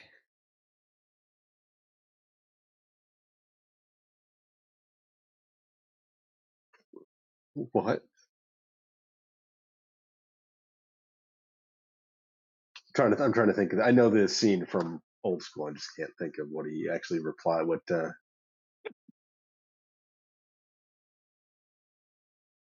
got a fucking dart in your neck, man. That's crazy, man. You're crazy.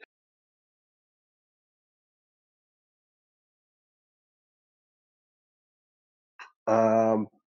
So Davros is going to try to move to here, like to right along the wall, and then keep moving forward, thinking maybe there's got to be some pathway, obviously, that the people here take.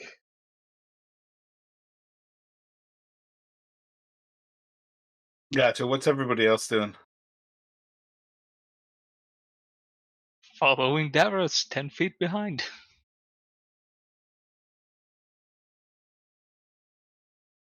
I'm gonna do a healing spell.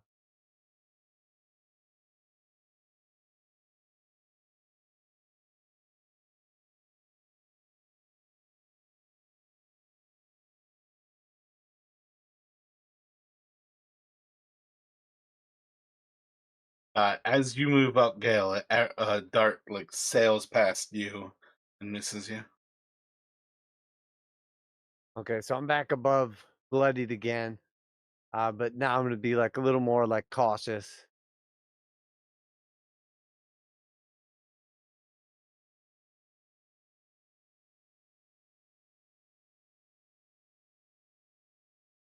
So I think maybe I'll get down on the ground and do like an army crawl and see if that helps me like avoid the darts. Gotcha. You crawl up beside Davros. No darts are fired at you. On like from the ground, I like look up at him, like pretty big guy or whatever. Does he look bloody? Does he look okay still? Davros still looks okay. He just took the one dart, so he's looking all right.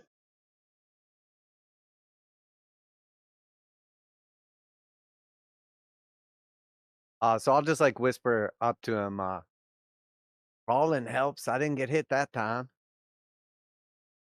Give it a try.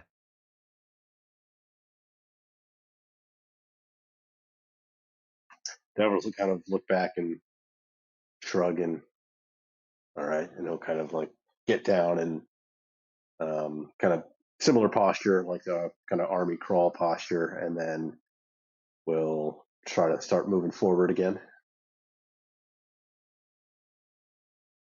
And I'll crawl like right beside him as we go too. Gotcha. Who has higher initiative? Dexterity initiative. Davros is +4. Yeah, He's I'm got an plus 18. 3. Or I'm initiative. I'm +4. Dexterity. I'm 16 or +3 modifier. Gotcha. An arrow flies over Davros, and just like ricochets off of the leather, kind of falls to the ground. Still hit you. Still shot at you. It just missed. That didn't really help that time, Jinx, and I think Davros is gonna stand up.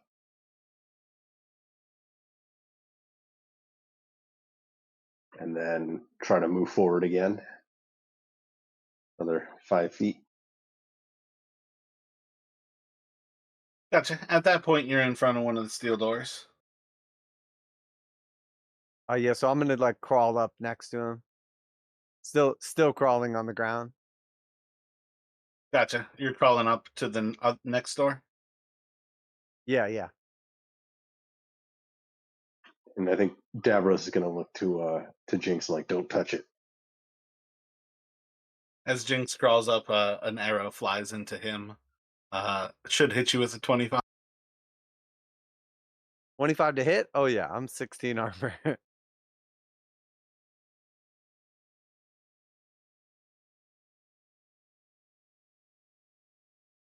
It's going to do 4 piercing. And oh wait, con save, please.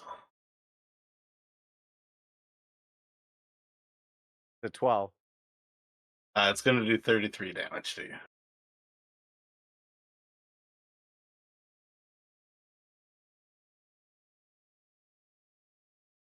Okay, so like when the arrow hits him, I'll like sort of like let out like a audible like grunt as I'm like severely bloodied, but still technically conscious. God, oh, right in my spine. Don't move. Don't touch the arrow. Don't pull it out. Don't pull it out.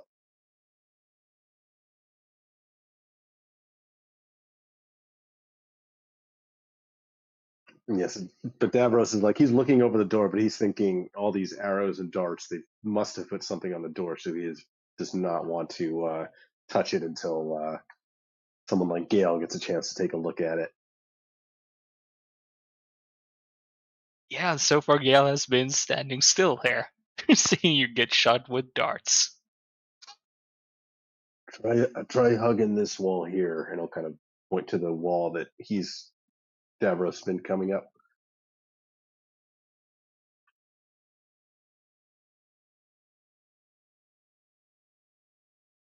Yeah, I think Gale will. I mean, yeah, he's gonna try to like carefully like put his foot down, see like how much if they react to pressure. I guess. I guess he goes to the other side. See like So you're putting down your foot like a little bit to the right of you. yeah, like trying to like step into that other square there. Like Gotcha. But you're eventually like stepping over. yeah, because I basically by this point I'm expecting to get hit by an arrow, but I'm just like, how hard does it have to go Gotcha. before? Roll an insight check for me. Because I've been great with those so far. 7. And it's just flat. Yep, flat. How much does Gale weigh? He weighs 154 pounds. Including your gear that's on you right now? Oh no, with the gear that would be 154 plus 19. Gotcha. And what's your AC at? It's 17? 17? Gotcha. So you're like halfway between each foot when a dart shoots out. Doesn't really do anything, like it just kind of like gets caught up in the folds of your uh cloak before it falls to the ground.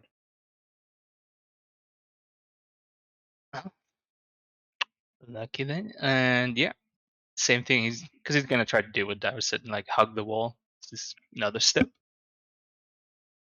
Gotcha. How far behind you is Bill waiting? Oh yeah, he would probably follow me.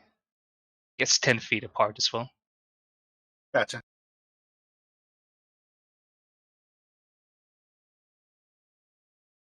Bill's gonna get hit by one. I need a con save from Bill.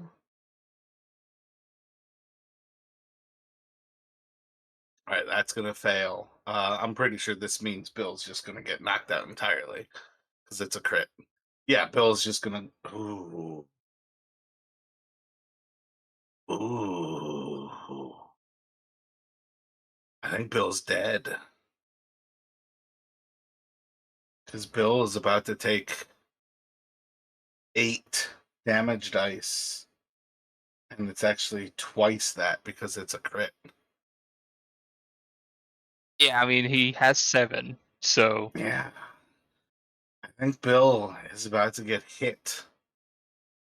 Just stone between his eyes, and you're just gonna see his skull kind of caves in,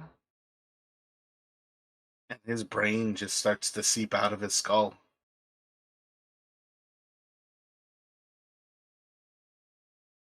Maybe what? like, Fuck. oh, sorry. Sorry, which is well, fuck. Maybe like as this is happening, Jinx is like casting another healing spell on himself, and he's like gonna look up at Davros again and say, "Sure, you don't need any healing, bud."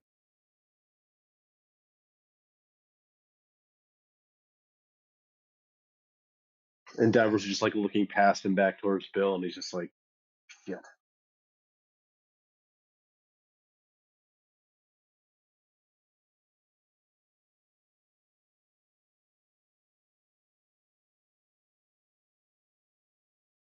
Uh, no, I'm fine. You look looks like you need it yourself there, Jinx. Gale. Uh, Davros isn't quite sure what to say after the sudden. Oh fuck! I just realized something. How long has it been? Like, has it been an hour yet? Because the Pass Without Trace was still up, right? Yeah, Pass Without a Trace was still up. Yes. Oh fuck! Should have thought about this before. I still have Spider Climb up. I haven't taken down that concentration. That's also an What were hour. you thinking? What were you thinking in regards of? Yeah, no, it's I could have been like going on the walls or even on Oh the yeah, yeah. ceiling. I mean, you could even do it right now too. Yeah, I mean, after seeing that, Gail suddenly remembered, oh shit, I can do that. I'm gonna try to go up a wall.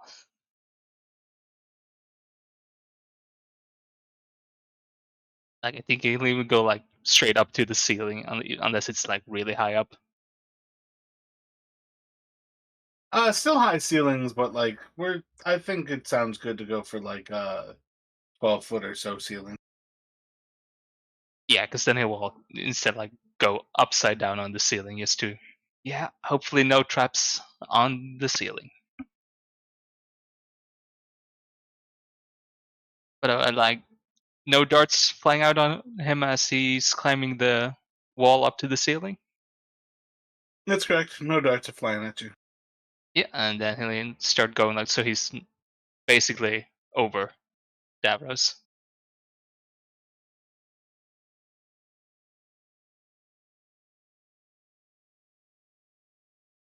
Nothing flies out at you.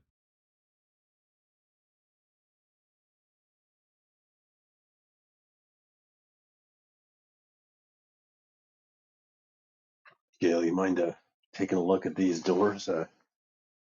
Got to imagine they might be protected as well.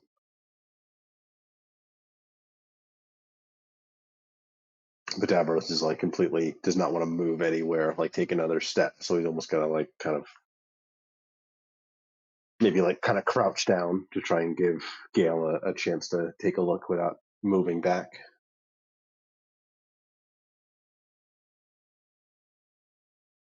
So like depending on how the turn order is, obviously like how often this is happening, I'm gonna be casting 4 healing spells from the staff. I already cast like 2 on myself, and the final one will go on Davros for 9, and I'll be back to 58 life. And then I'm gonna stand up finally, like now that I'm back alive.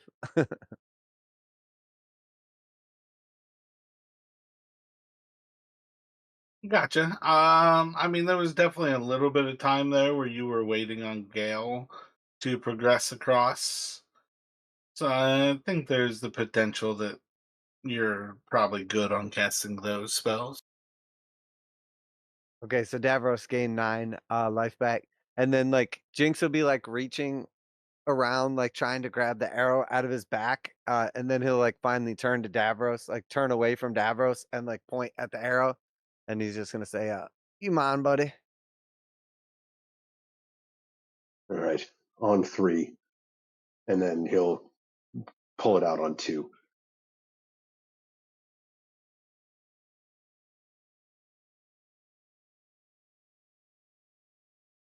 Yeah, I think perhaps the better part about darts is that they're just like needles, not necessarily like barbed things.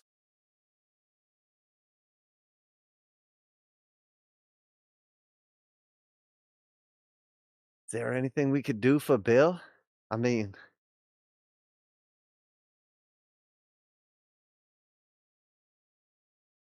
You look bad. Sure, there's anything to do. I think all we can try and do now is make sure his sacrifice was worth it. But they're certainly going to know we were here now. well, I mean, these dolls have got to be trapped, right? Obviously. Yeah, I could check them over. Uh, and I think Gale will like do a mundane like check first, uh, like investigation check, I guess. And upside down is kind of weird to do that. Gotcha. Like you're looking for trap. Yeah, like feeling up the door. Gotcha. That's also You, wrong. you can do an investigation. That is 25. Roll an intelligence save.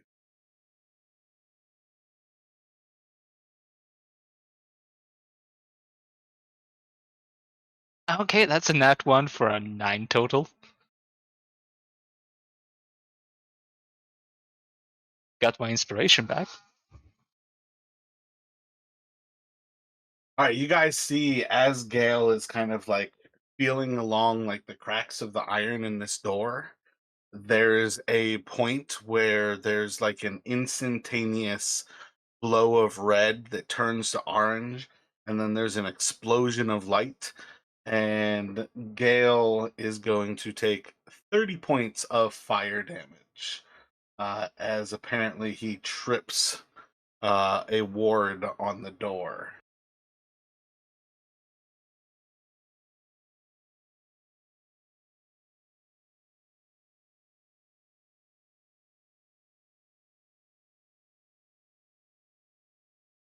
That would be Actually, you know what? Do a dexterity saving throw now, actually. – 13. All right, yeah, stick to the 30 points. Yeah, and I for the con save for my concentration, I got 17. Gotcha. Yeah, that's good to maintain. Yeah, like gets like blown back, but his feet stick to the ceiling still.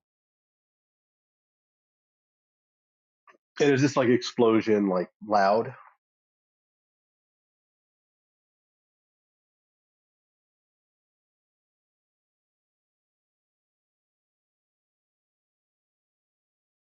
You know, I feel like it could kind of go either way, and you could call it a loud explosion because it is like a warding spell meant to protect these doors. But I'm gonna go ahead and say no because it's meant to kill you. It's not an alarm. I feel like if it was thunder, it was meant to alarm somebody and to kill you. So let's stick to it's just an explosion, not necessarily that it's actually creating a large amount of noise. Gotcha. Um, Holy shit, Gale, are you all right? I mean, as you look at him, he's definitely looking blooded by this point. He's definitely worse for wear. All right, hang on. Nobody touch anything. We got to think this through. We make too much noise, we're gonna alarm people. We could lose the. Oh wait, did who cast pass without a trace? Was that from Gale? That was Bill. Oh, so that's gone now. Yep.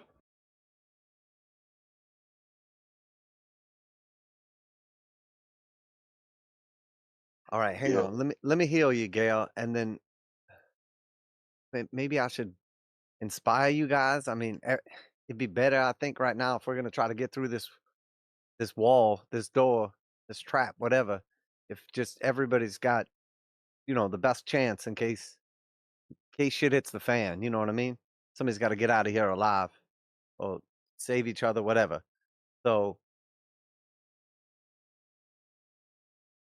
so yeah, I'll reach out and touch Davros, and give him bardic inspiration, and then I will give Gale bardic inspiration, and then I'm also going to heal Gale up as well.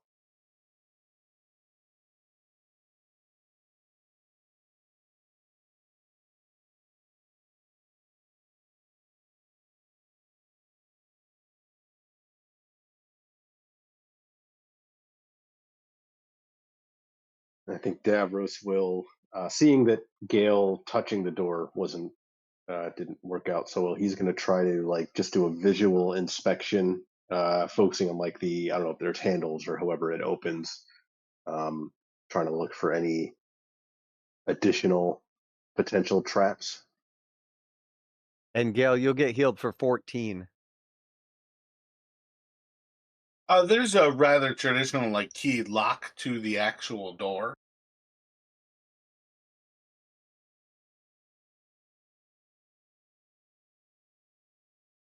All right, Davros going to kind of look towards Jinx and Gale, and we came this far.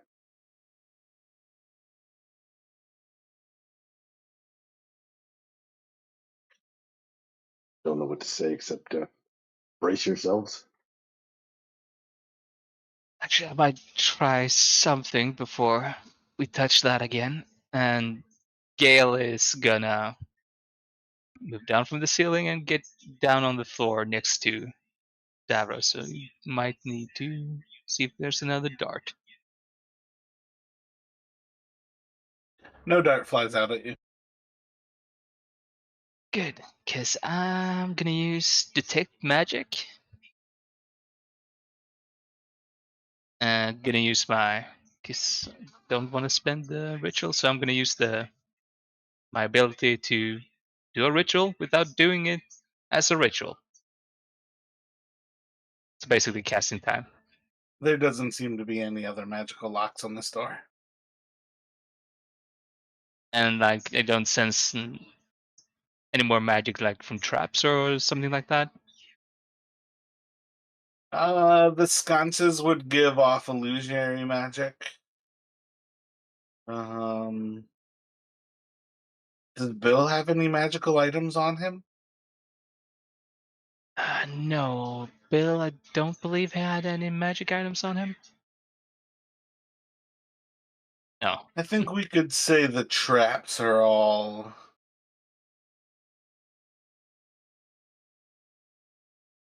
I think the traps are mundane. I don't think there's any reason to say the traps are magical. So I would say at this point you're just not really seeing much magic except for the three of you. Well, at least it's not magic. Just mundane traps. Still, definitely dangerous. If you didn't gather, though, the actual magic on the door is just expended. Because it was definitely arcane that you set off. Oh, okay. Well, then, no more magic traps at least. So does anyone have a way to open the door? Because I can open it, but it's gonna be loud.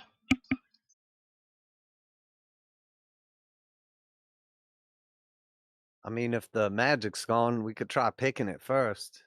I don't know if it's gonna work. I mean, but it's worth a shot.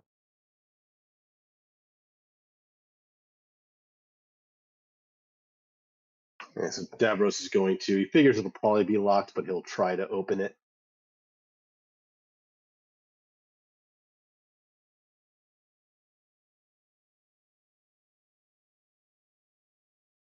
It is indeed locked. Yeah, so he'll turn towards Jinx and I guess you're up.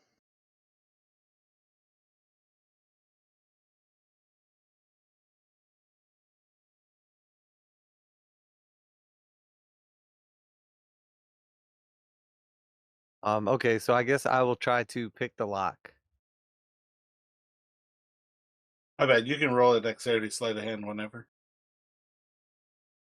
Okay. I will do my.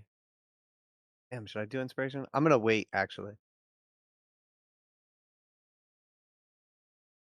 So it is I a feel like 17. If I add the inspiration now, what is that? A D6?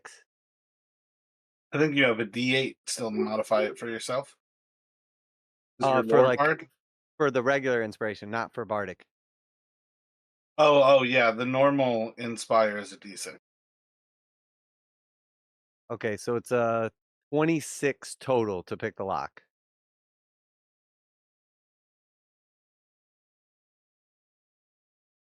Oh wait, did you say add my dexterity modifier also? Yeah. Dexterity modifier plus the die plus your inspiration is right. Okay, yeah, 26. Yep.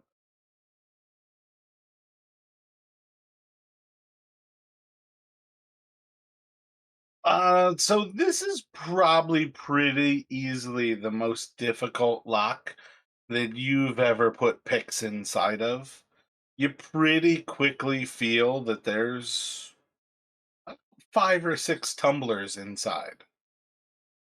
And you also immediately get all of these tumblers into place where the guys watching you are pretty much watching you insert this thing as if it is a key, hearing as you go click, click, click, click, click, click, move the handle and the door opens.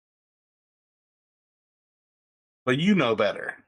This is the most difficult lock that Jinx has ever picked. So like as he sort of like does this like effortlessly or so it appears, he's just gonna say to himself, like kind of under his breath, it's like butter.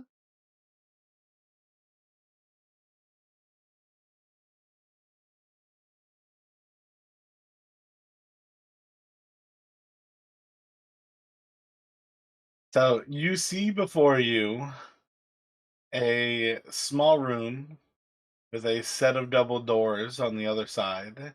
These doors are made of iron.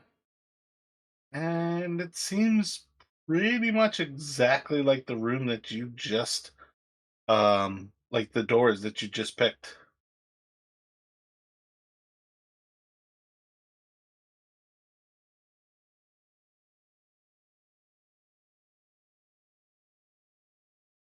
So I'm gonna go ahead and pull out my gloves, or like presumably maybe I'm just like wearing them, but they're not activated.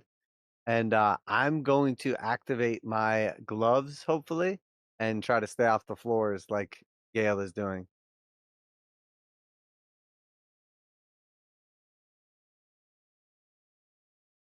Okay, they do not break. So yeah, I'm gonna like crawl up onto like the ceiling, and it'll look like I'm like climbing on monkey bars, but I'm just going like hand after hand, and my body's like dangling below as I like move towards the next set of doors.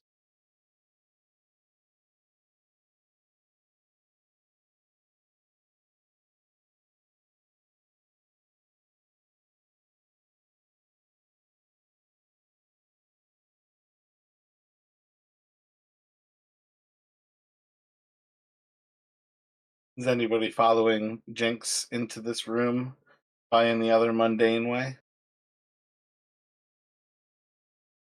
Oh, actually, you know what? As soon as you open the doors, Gale would see that those doors as well are charmed by some sort of.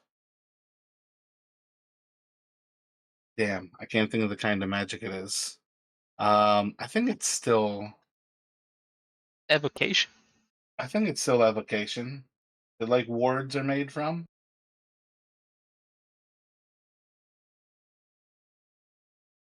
can Because we if like it's not, it's the other E magic.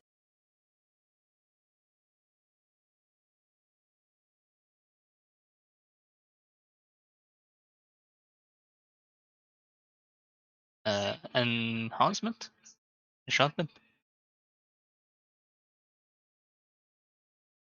And I think some wards are abjuration too. Abjuration. That's even better. Abjuration is definitely the magic that wards are from. Yeah, I would definitely warn things about that.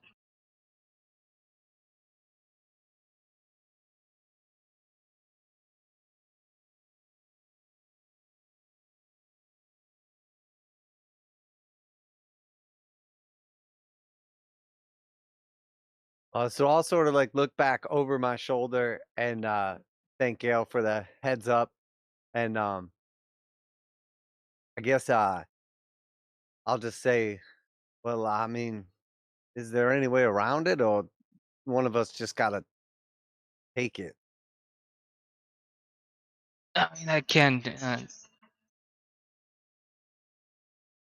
just gonna move him there, and he's gonna try to cast dispel magic on the door,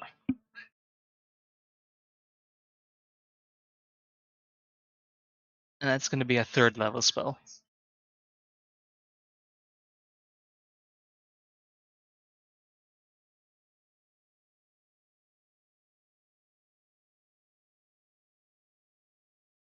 I think I need you to make an Arcana check.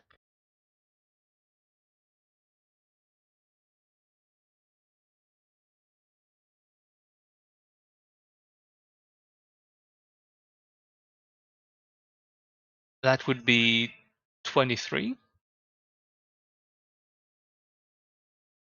For Eh, dispel magic, is it just like your spell casting ability check? I think, right? Yeah, because that's right. The ability check, spell Yeah, cast, yeah. and the And DC would be 10 plus like spell level. before you say if it works or not, keep in mind you have that bardic inspiration specifically to either stay alive or try to do something crucial. So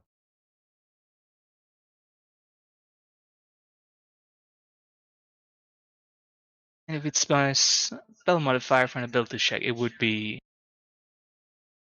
17. Uh, I mean, I'm definitely gonna want to make sure that this one works, so I'm gonna use the bardic inspiration. Gotcha. No need to roll. It works. Okay. You basically watch as you cast the spell magic and the like abjuration glow of the doors dissipates. Oh, the trap should be gone now at least.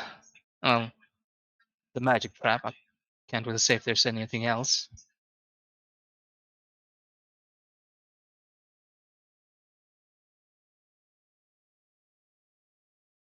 So if I recall, Jinx, one of the things is you do basically have to eventually like plop down onto the floor because if you do anything not climbing on the ceiling, your gloves are going to like turn back to mundane and you fall.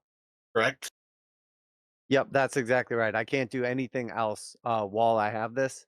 While they're activated. Gotcha. So do you drop back to the floor basically in front of this door? Yeah, I think that's the next plan. I mean, if yeah, so I think right where I'm at, basically, like just hanging from the ceiling, I'll just like deactivate and drop down and just sort of like get ready for something. You pucker up, nothing happens. Oh, thank God. All right, so yes, y'all ready?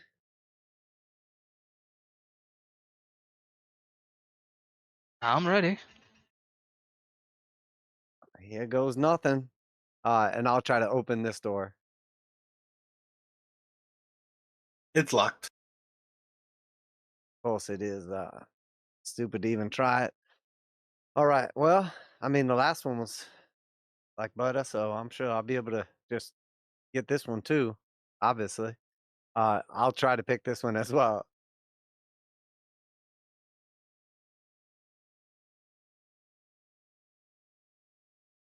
The 14.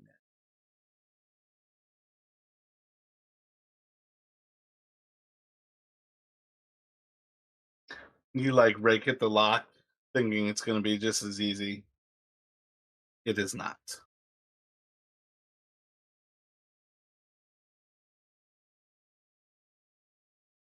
At this point, Davros is going to risk. He's going to step into the room. Nothing happens to you. So he'll move up towards Jinx. So here's the thing, Davros. I mean, I know I make everything look easy or extremely difficult, but that last door, that was a fluke. I'm not going to be able to pick another lock like that. I'd never felt anything like that before in my life. The it That was luck.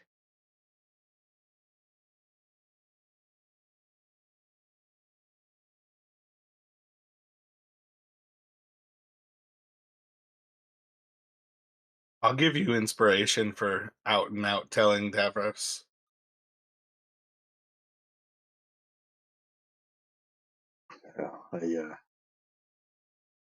I've seen you to work enough, Jinx. I don't think it was couldn't have been all luck.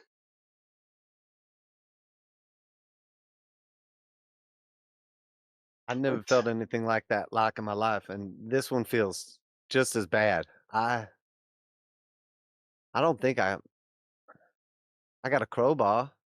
I could shoot it with the jolt ray. I don't think I'm gonna be able to pick it, man. Davros going to look towards the iron doors and probably a little better chance of you picking it than me being able to knock it down.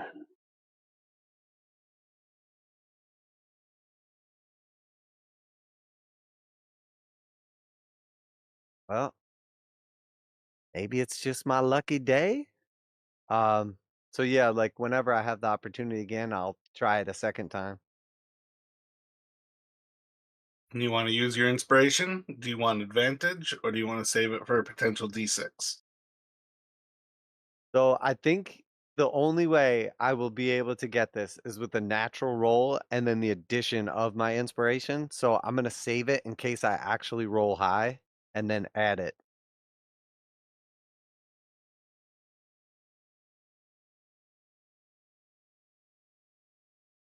Yeah, so it's an 8.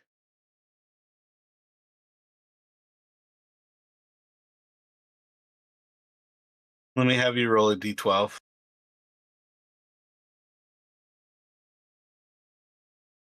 It's a 12.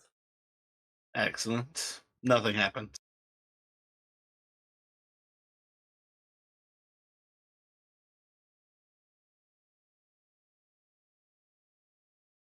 Here's the thing, Davros. I wasn't being humble. I really don't think I'm gonna be able to pick this lock. I mean, that was like a complete fluke. I mean, literally like 1 in 100 chance that that even happened. We could be here all day. I mean, I don't know.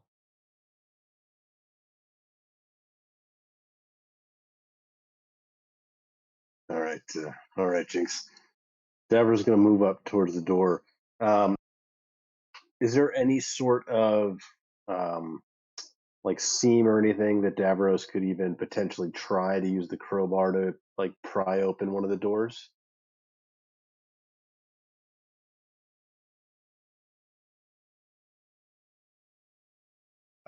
What's better for Davros, intelligence or wisdom?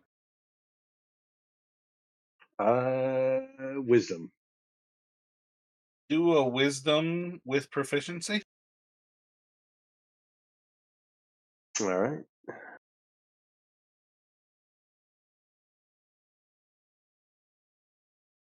So it'll be in 19 then.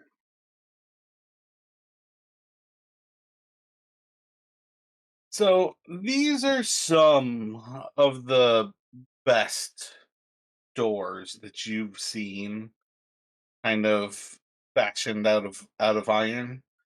And you can kind of tell if there's one weakness to them, it's that these are entirely mundane at this point. You can kind of recognize from this whatever really protected what was behind this door. It was far more protected by the magic than they were worried about actually protecting it with um, true power. You could probably break these doors down. It's not going to be easy. It's not going to be quiet. It's not going to be quick. But you could take these doors apart.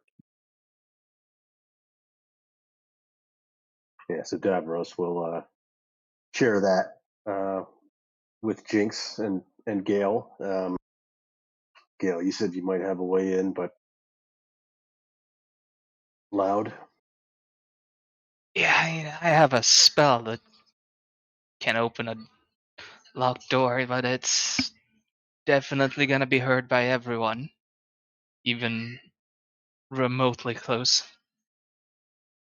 It's gonna be, yeah, basically expect everyone in this entire area to hear it. All the guards in the house, everyone. I don't suppose you have anything that could melt through the metal or something. Afraid me trying to smash them open is going to be not going to be quiet either, and not quick.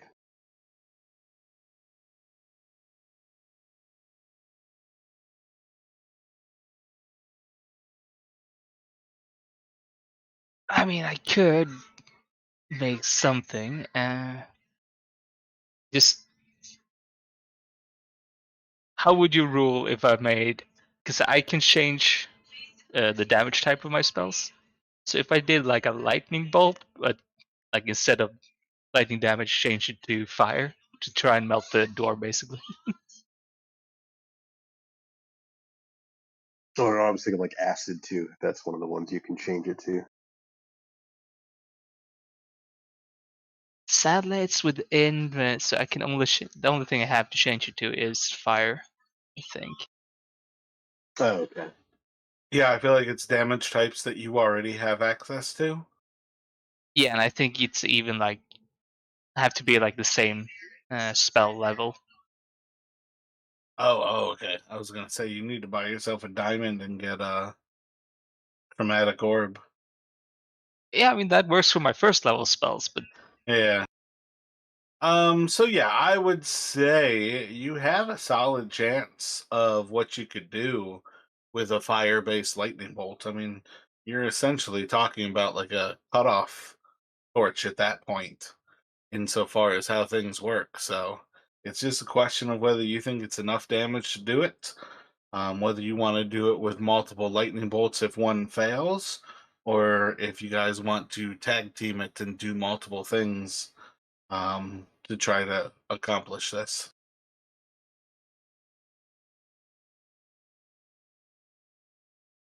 All right, hear me out. I used a decent amount of resources, trying to keep us alive there before Gail came up with the genius idea to not walk on the trap floor.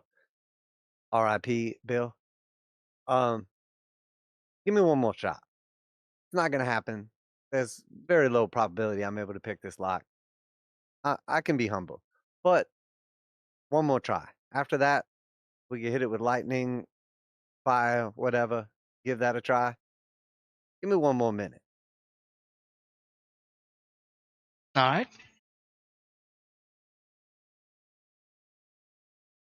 All right, I'll do one more attempt at a lockpick if I could.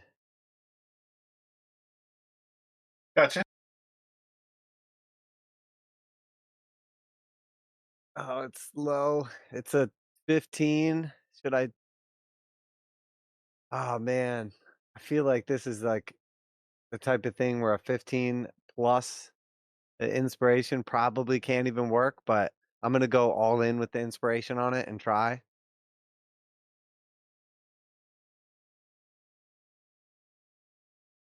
It's 19 total.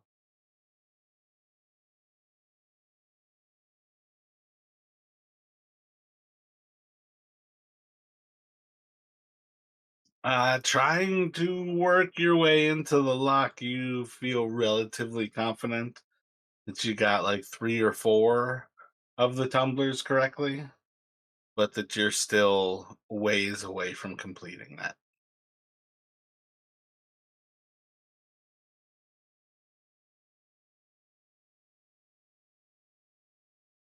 Yeah, I don't think it's gonna happen, bros. I think we're gonna have to break the door down.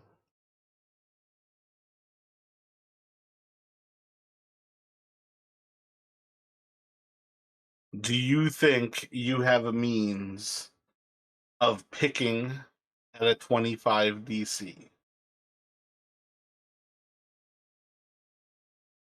No, that inspiration was pretty much like the only way I could get over. Because if I rolled a 20, my dex is 3, so that would put me at 23, and I don't have any way to add on top of that. I was thinking minimum it was like 20 to like 25, so that really was like a fluke. That's what I was kind of thinking. I was trying to decide if you rolled high enough for me to tell you that you couldn't actually roll against it. There was no point in using that. But that's why I decided once you had used it that you now know the DC. So if you try enough times and you roll a 1, but part of what I do want you to do is I would like you to roll a D10, please. 8. Nothing happens. You guys want to try melting the door off?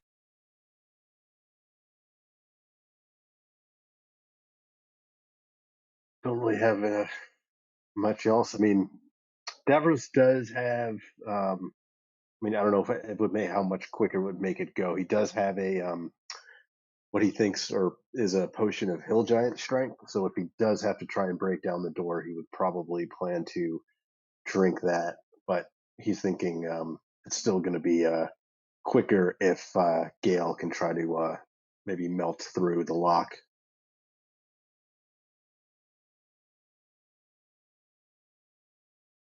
Yeah, I mean, if we've exhausted our other options, I'm ready to use a fire lightning bolt. How accurate are you gonna be with that lightning bolt, Gale? Like if I was to line up the jolt ray emitter right there with the lock and just kind of stand back and fire it at the same time that you blasted it with your fiery lightning bolt, you think you could avoid hitting me? I think the smallest I can get it is like a 5 feet wide blast, but don't think I can avoid hitting you with that. All right, maybe I'll just stand back and we'll just on 3, not a Davros 3, like a real 3.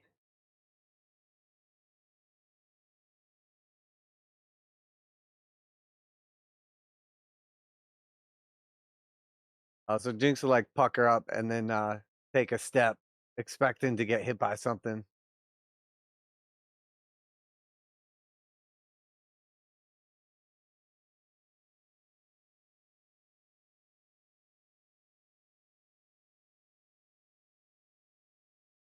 So you're just trying to get as close as possible to like shoot the gun at it? Oh, yeah, well, I was thinking if I, like, put the tip of the gun, like, at the lock versus just, Yep. like, shooting at the whole door, but Gotcha.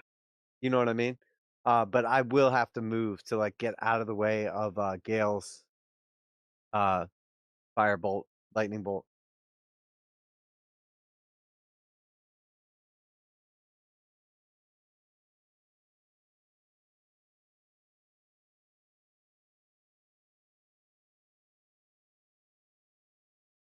Yeah, and if we're ready, Gale's gonna cast the spell.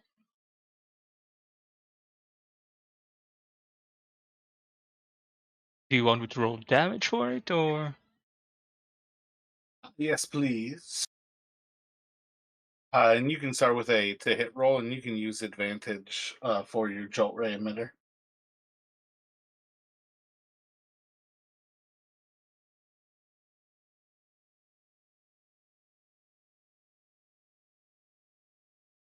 That is 26 damage from the fire lightning bolt. And it was a 20 to hit for the jolt ray emitter. Oh, you rolled a 20 and a 1? Oh, Well, not a 17 crit. plus the dex, right? 17 and a 1. Gotcha. Yeah, I gotcha.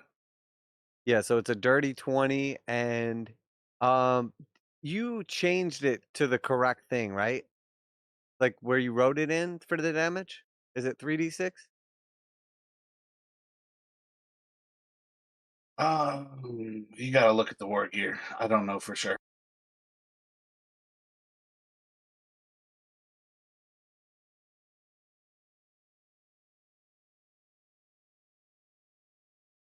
It's probably correct in the description and probably wrong in the actual dice that it would roll. I deleted the war gear.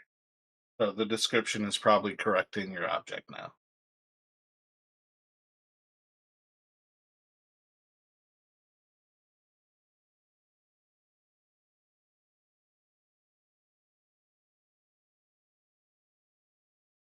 Okay, so 14 plus 3, so 17 total, and that is electric, I think. Energy. Yeah, 17 electricity.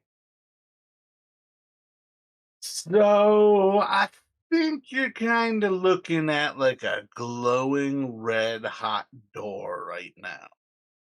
But it otherwise seems intact.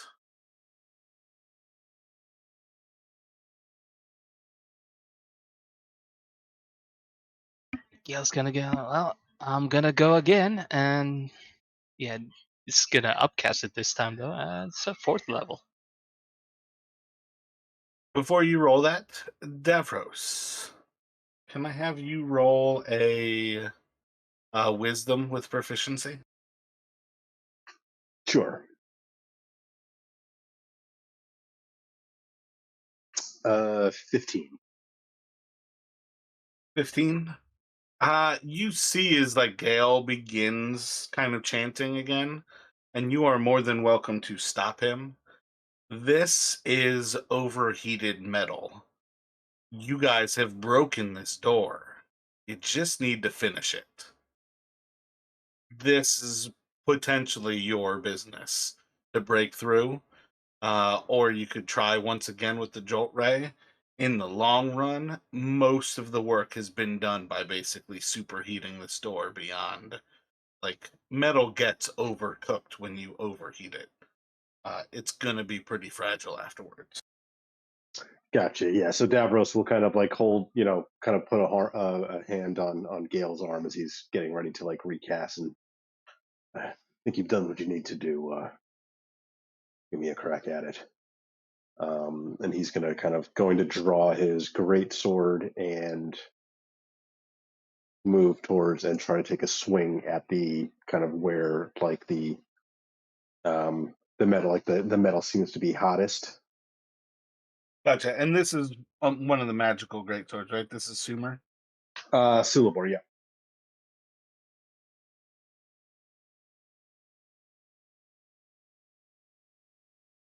Ooh, that's a 12 to hit.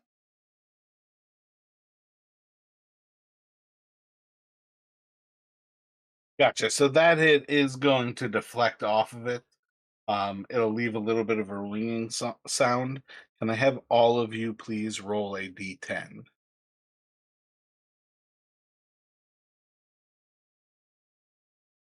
That's a 1? Ding, ding, ding, ding! We've got the winner. Anybody I else roll a I one? also have a 1, yeah. And I am gonna, if possible, whenever, shoot the jolt ray emitter when Davros is, like, attacking, but this time at, like, the hinges. Oh no, no, that was the same time there. That was basically because Davros was watching you guys go that he had that. Okay, I got you, I got you. So, yeah, I did also get a 1. I had got a 6, and then I don't know. Would Davros have a second swing? Is that considered an attack, or just Oh, you oh just wanted yeah, the yeah. one? You can do a second swing at that. Yeah, Okay, so the second one would have been an 18. I rolled a 10. 18 will hit. Roll for your damage.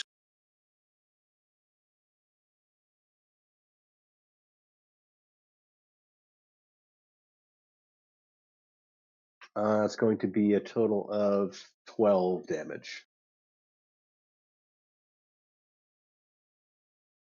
Gotcha. Yeah, that'll be enough that you basically like split through the seam in the door, and as you kind of like split the area between the doors, you basically see like molten metal start to pour out as if both of the doors were kind of like superheated inside and only like a shell kind of facade sort of remained on the outside.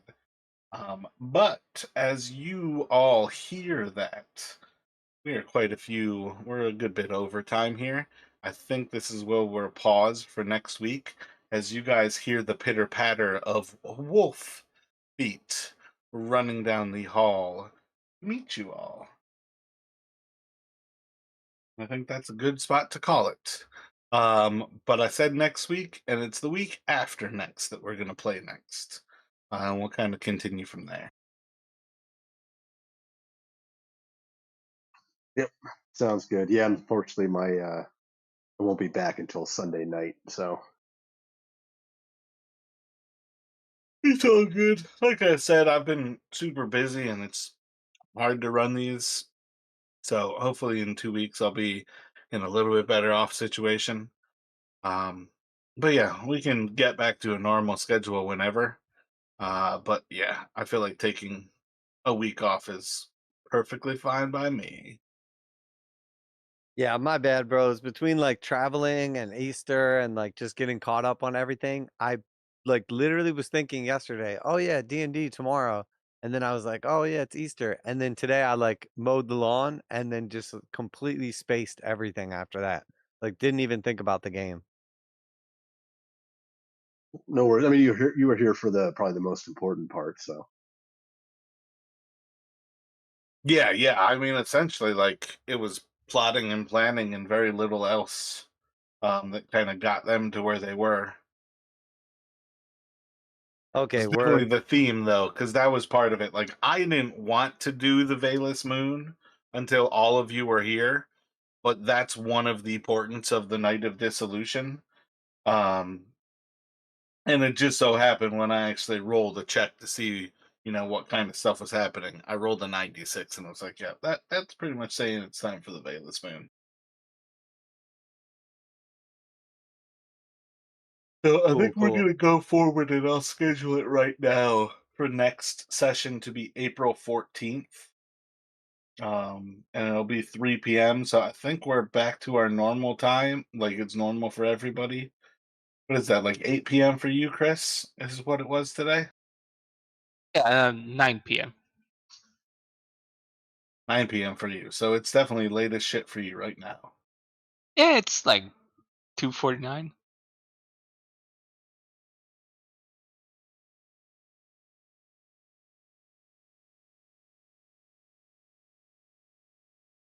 yeah, that's Hell pretty yeah. late. So bam, I just created the game session for us as the event there, and we'll pick up in 2 weeks here.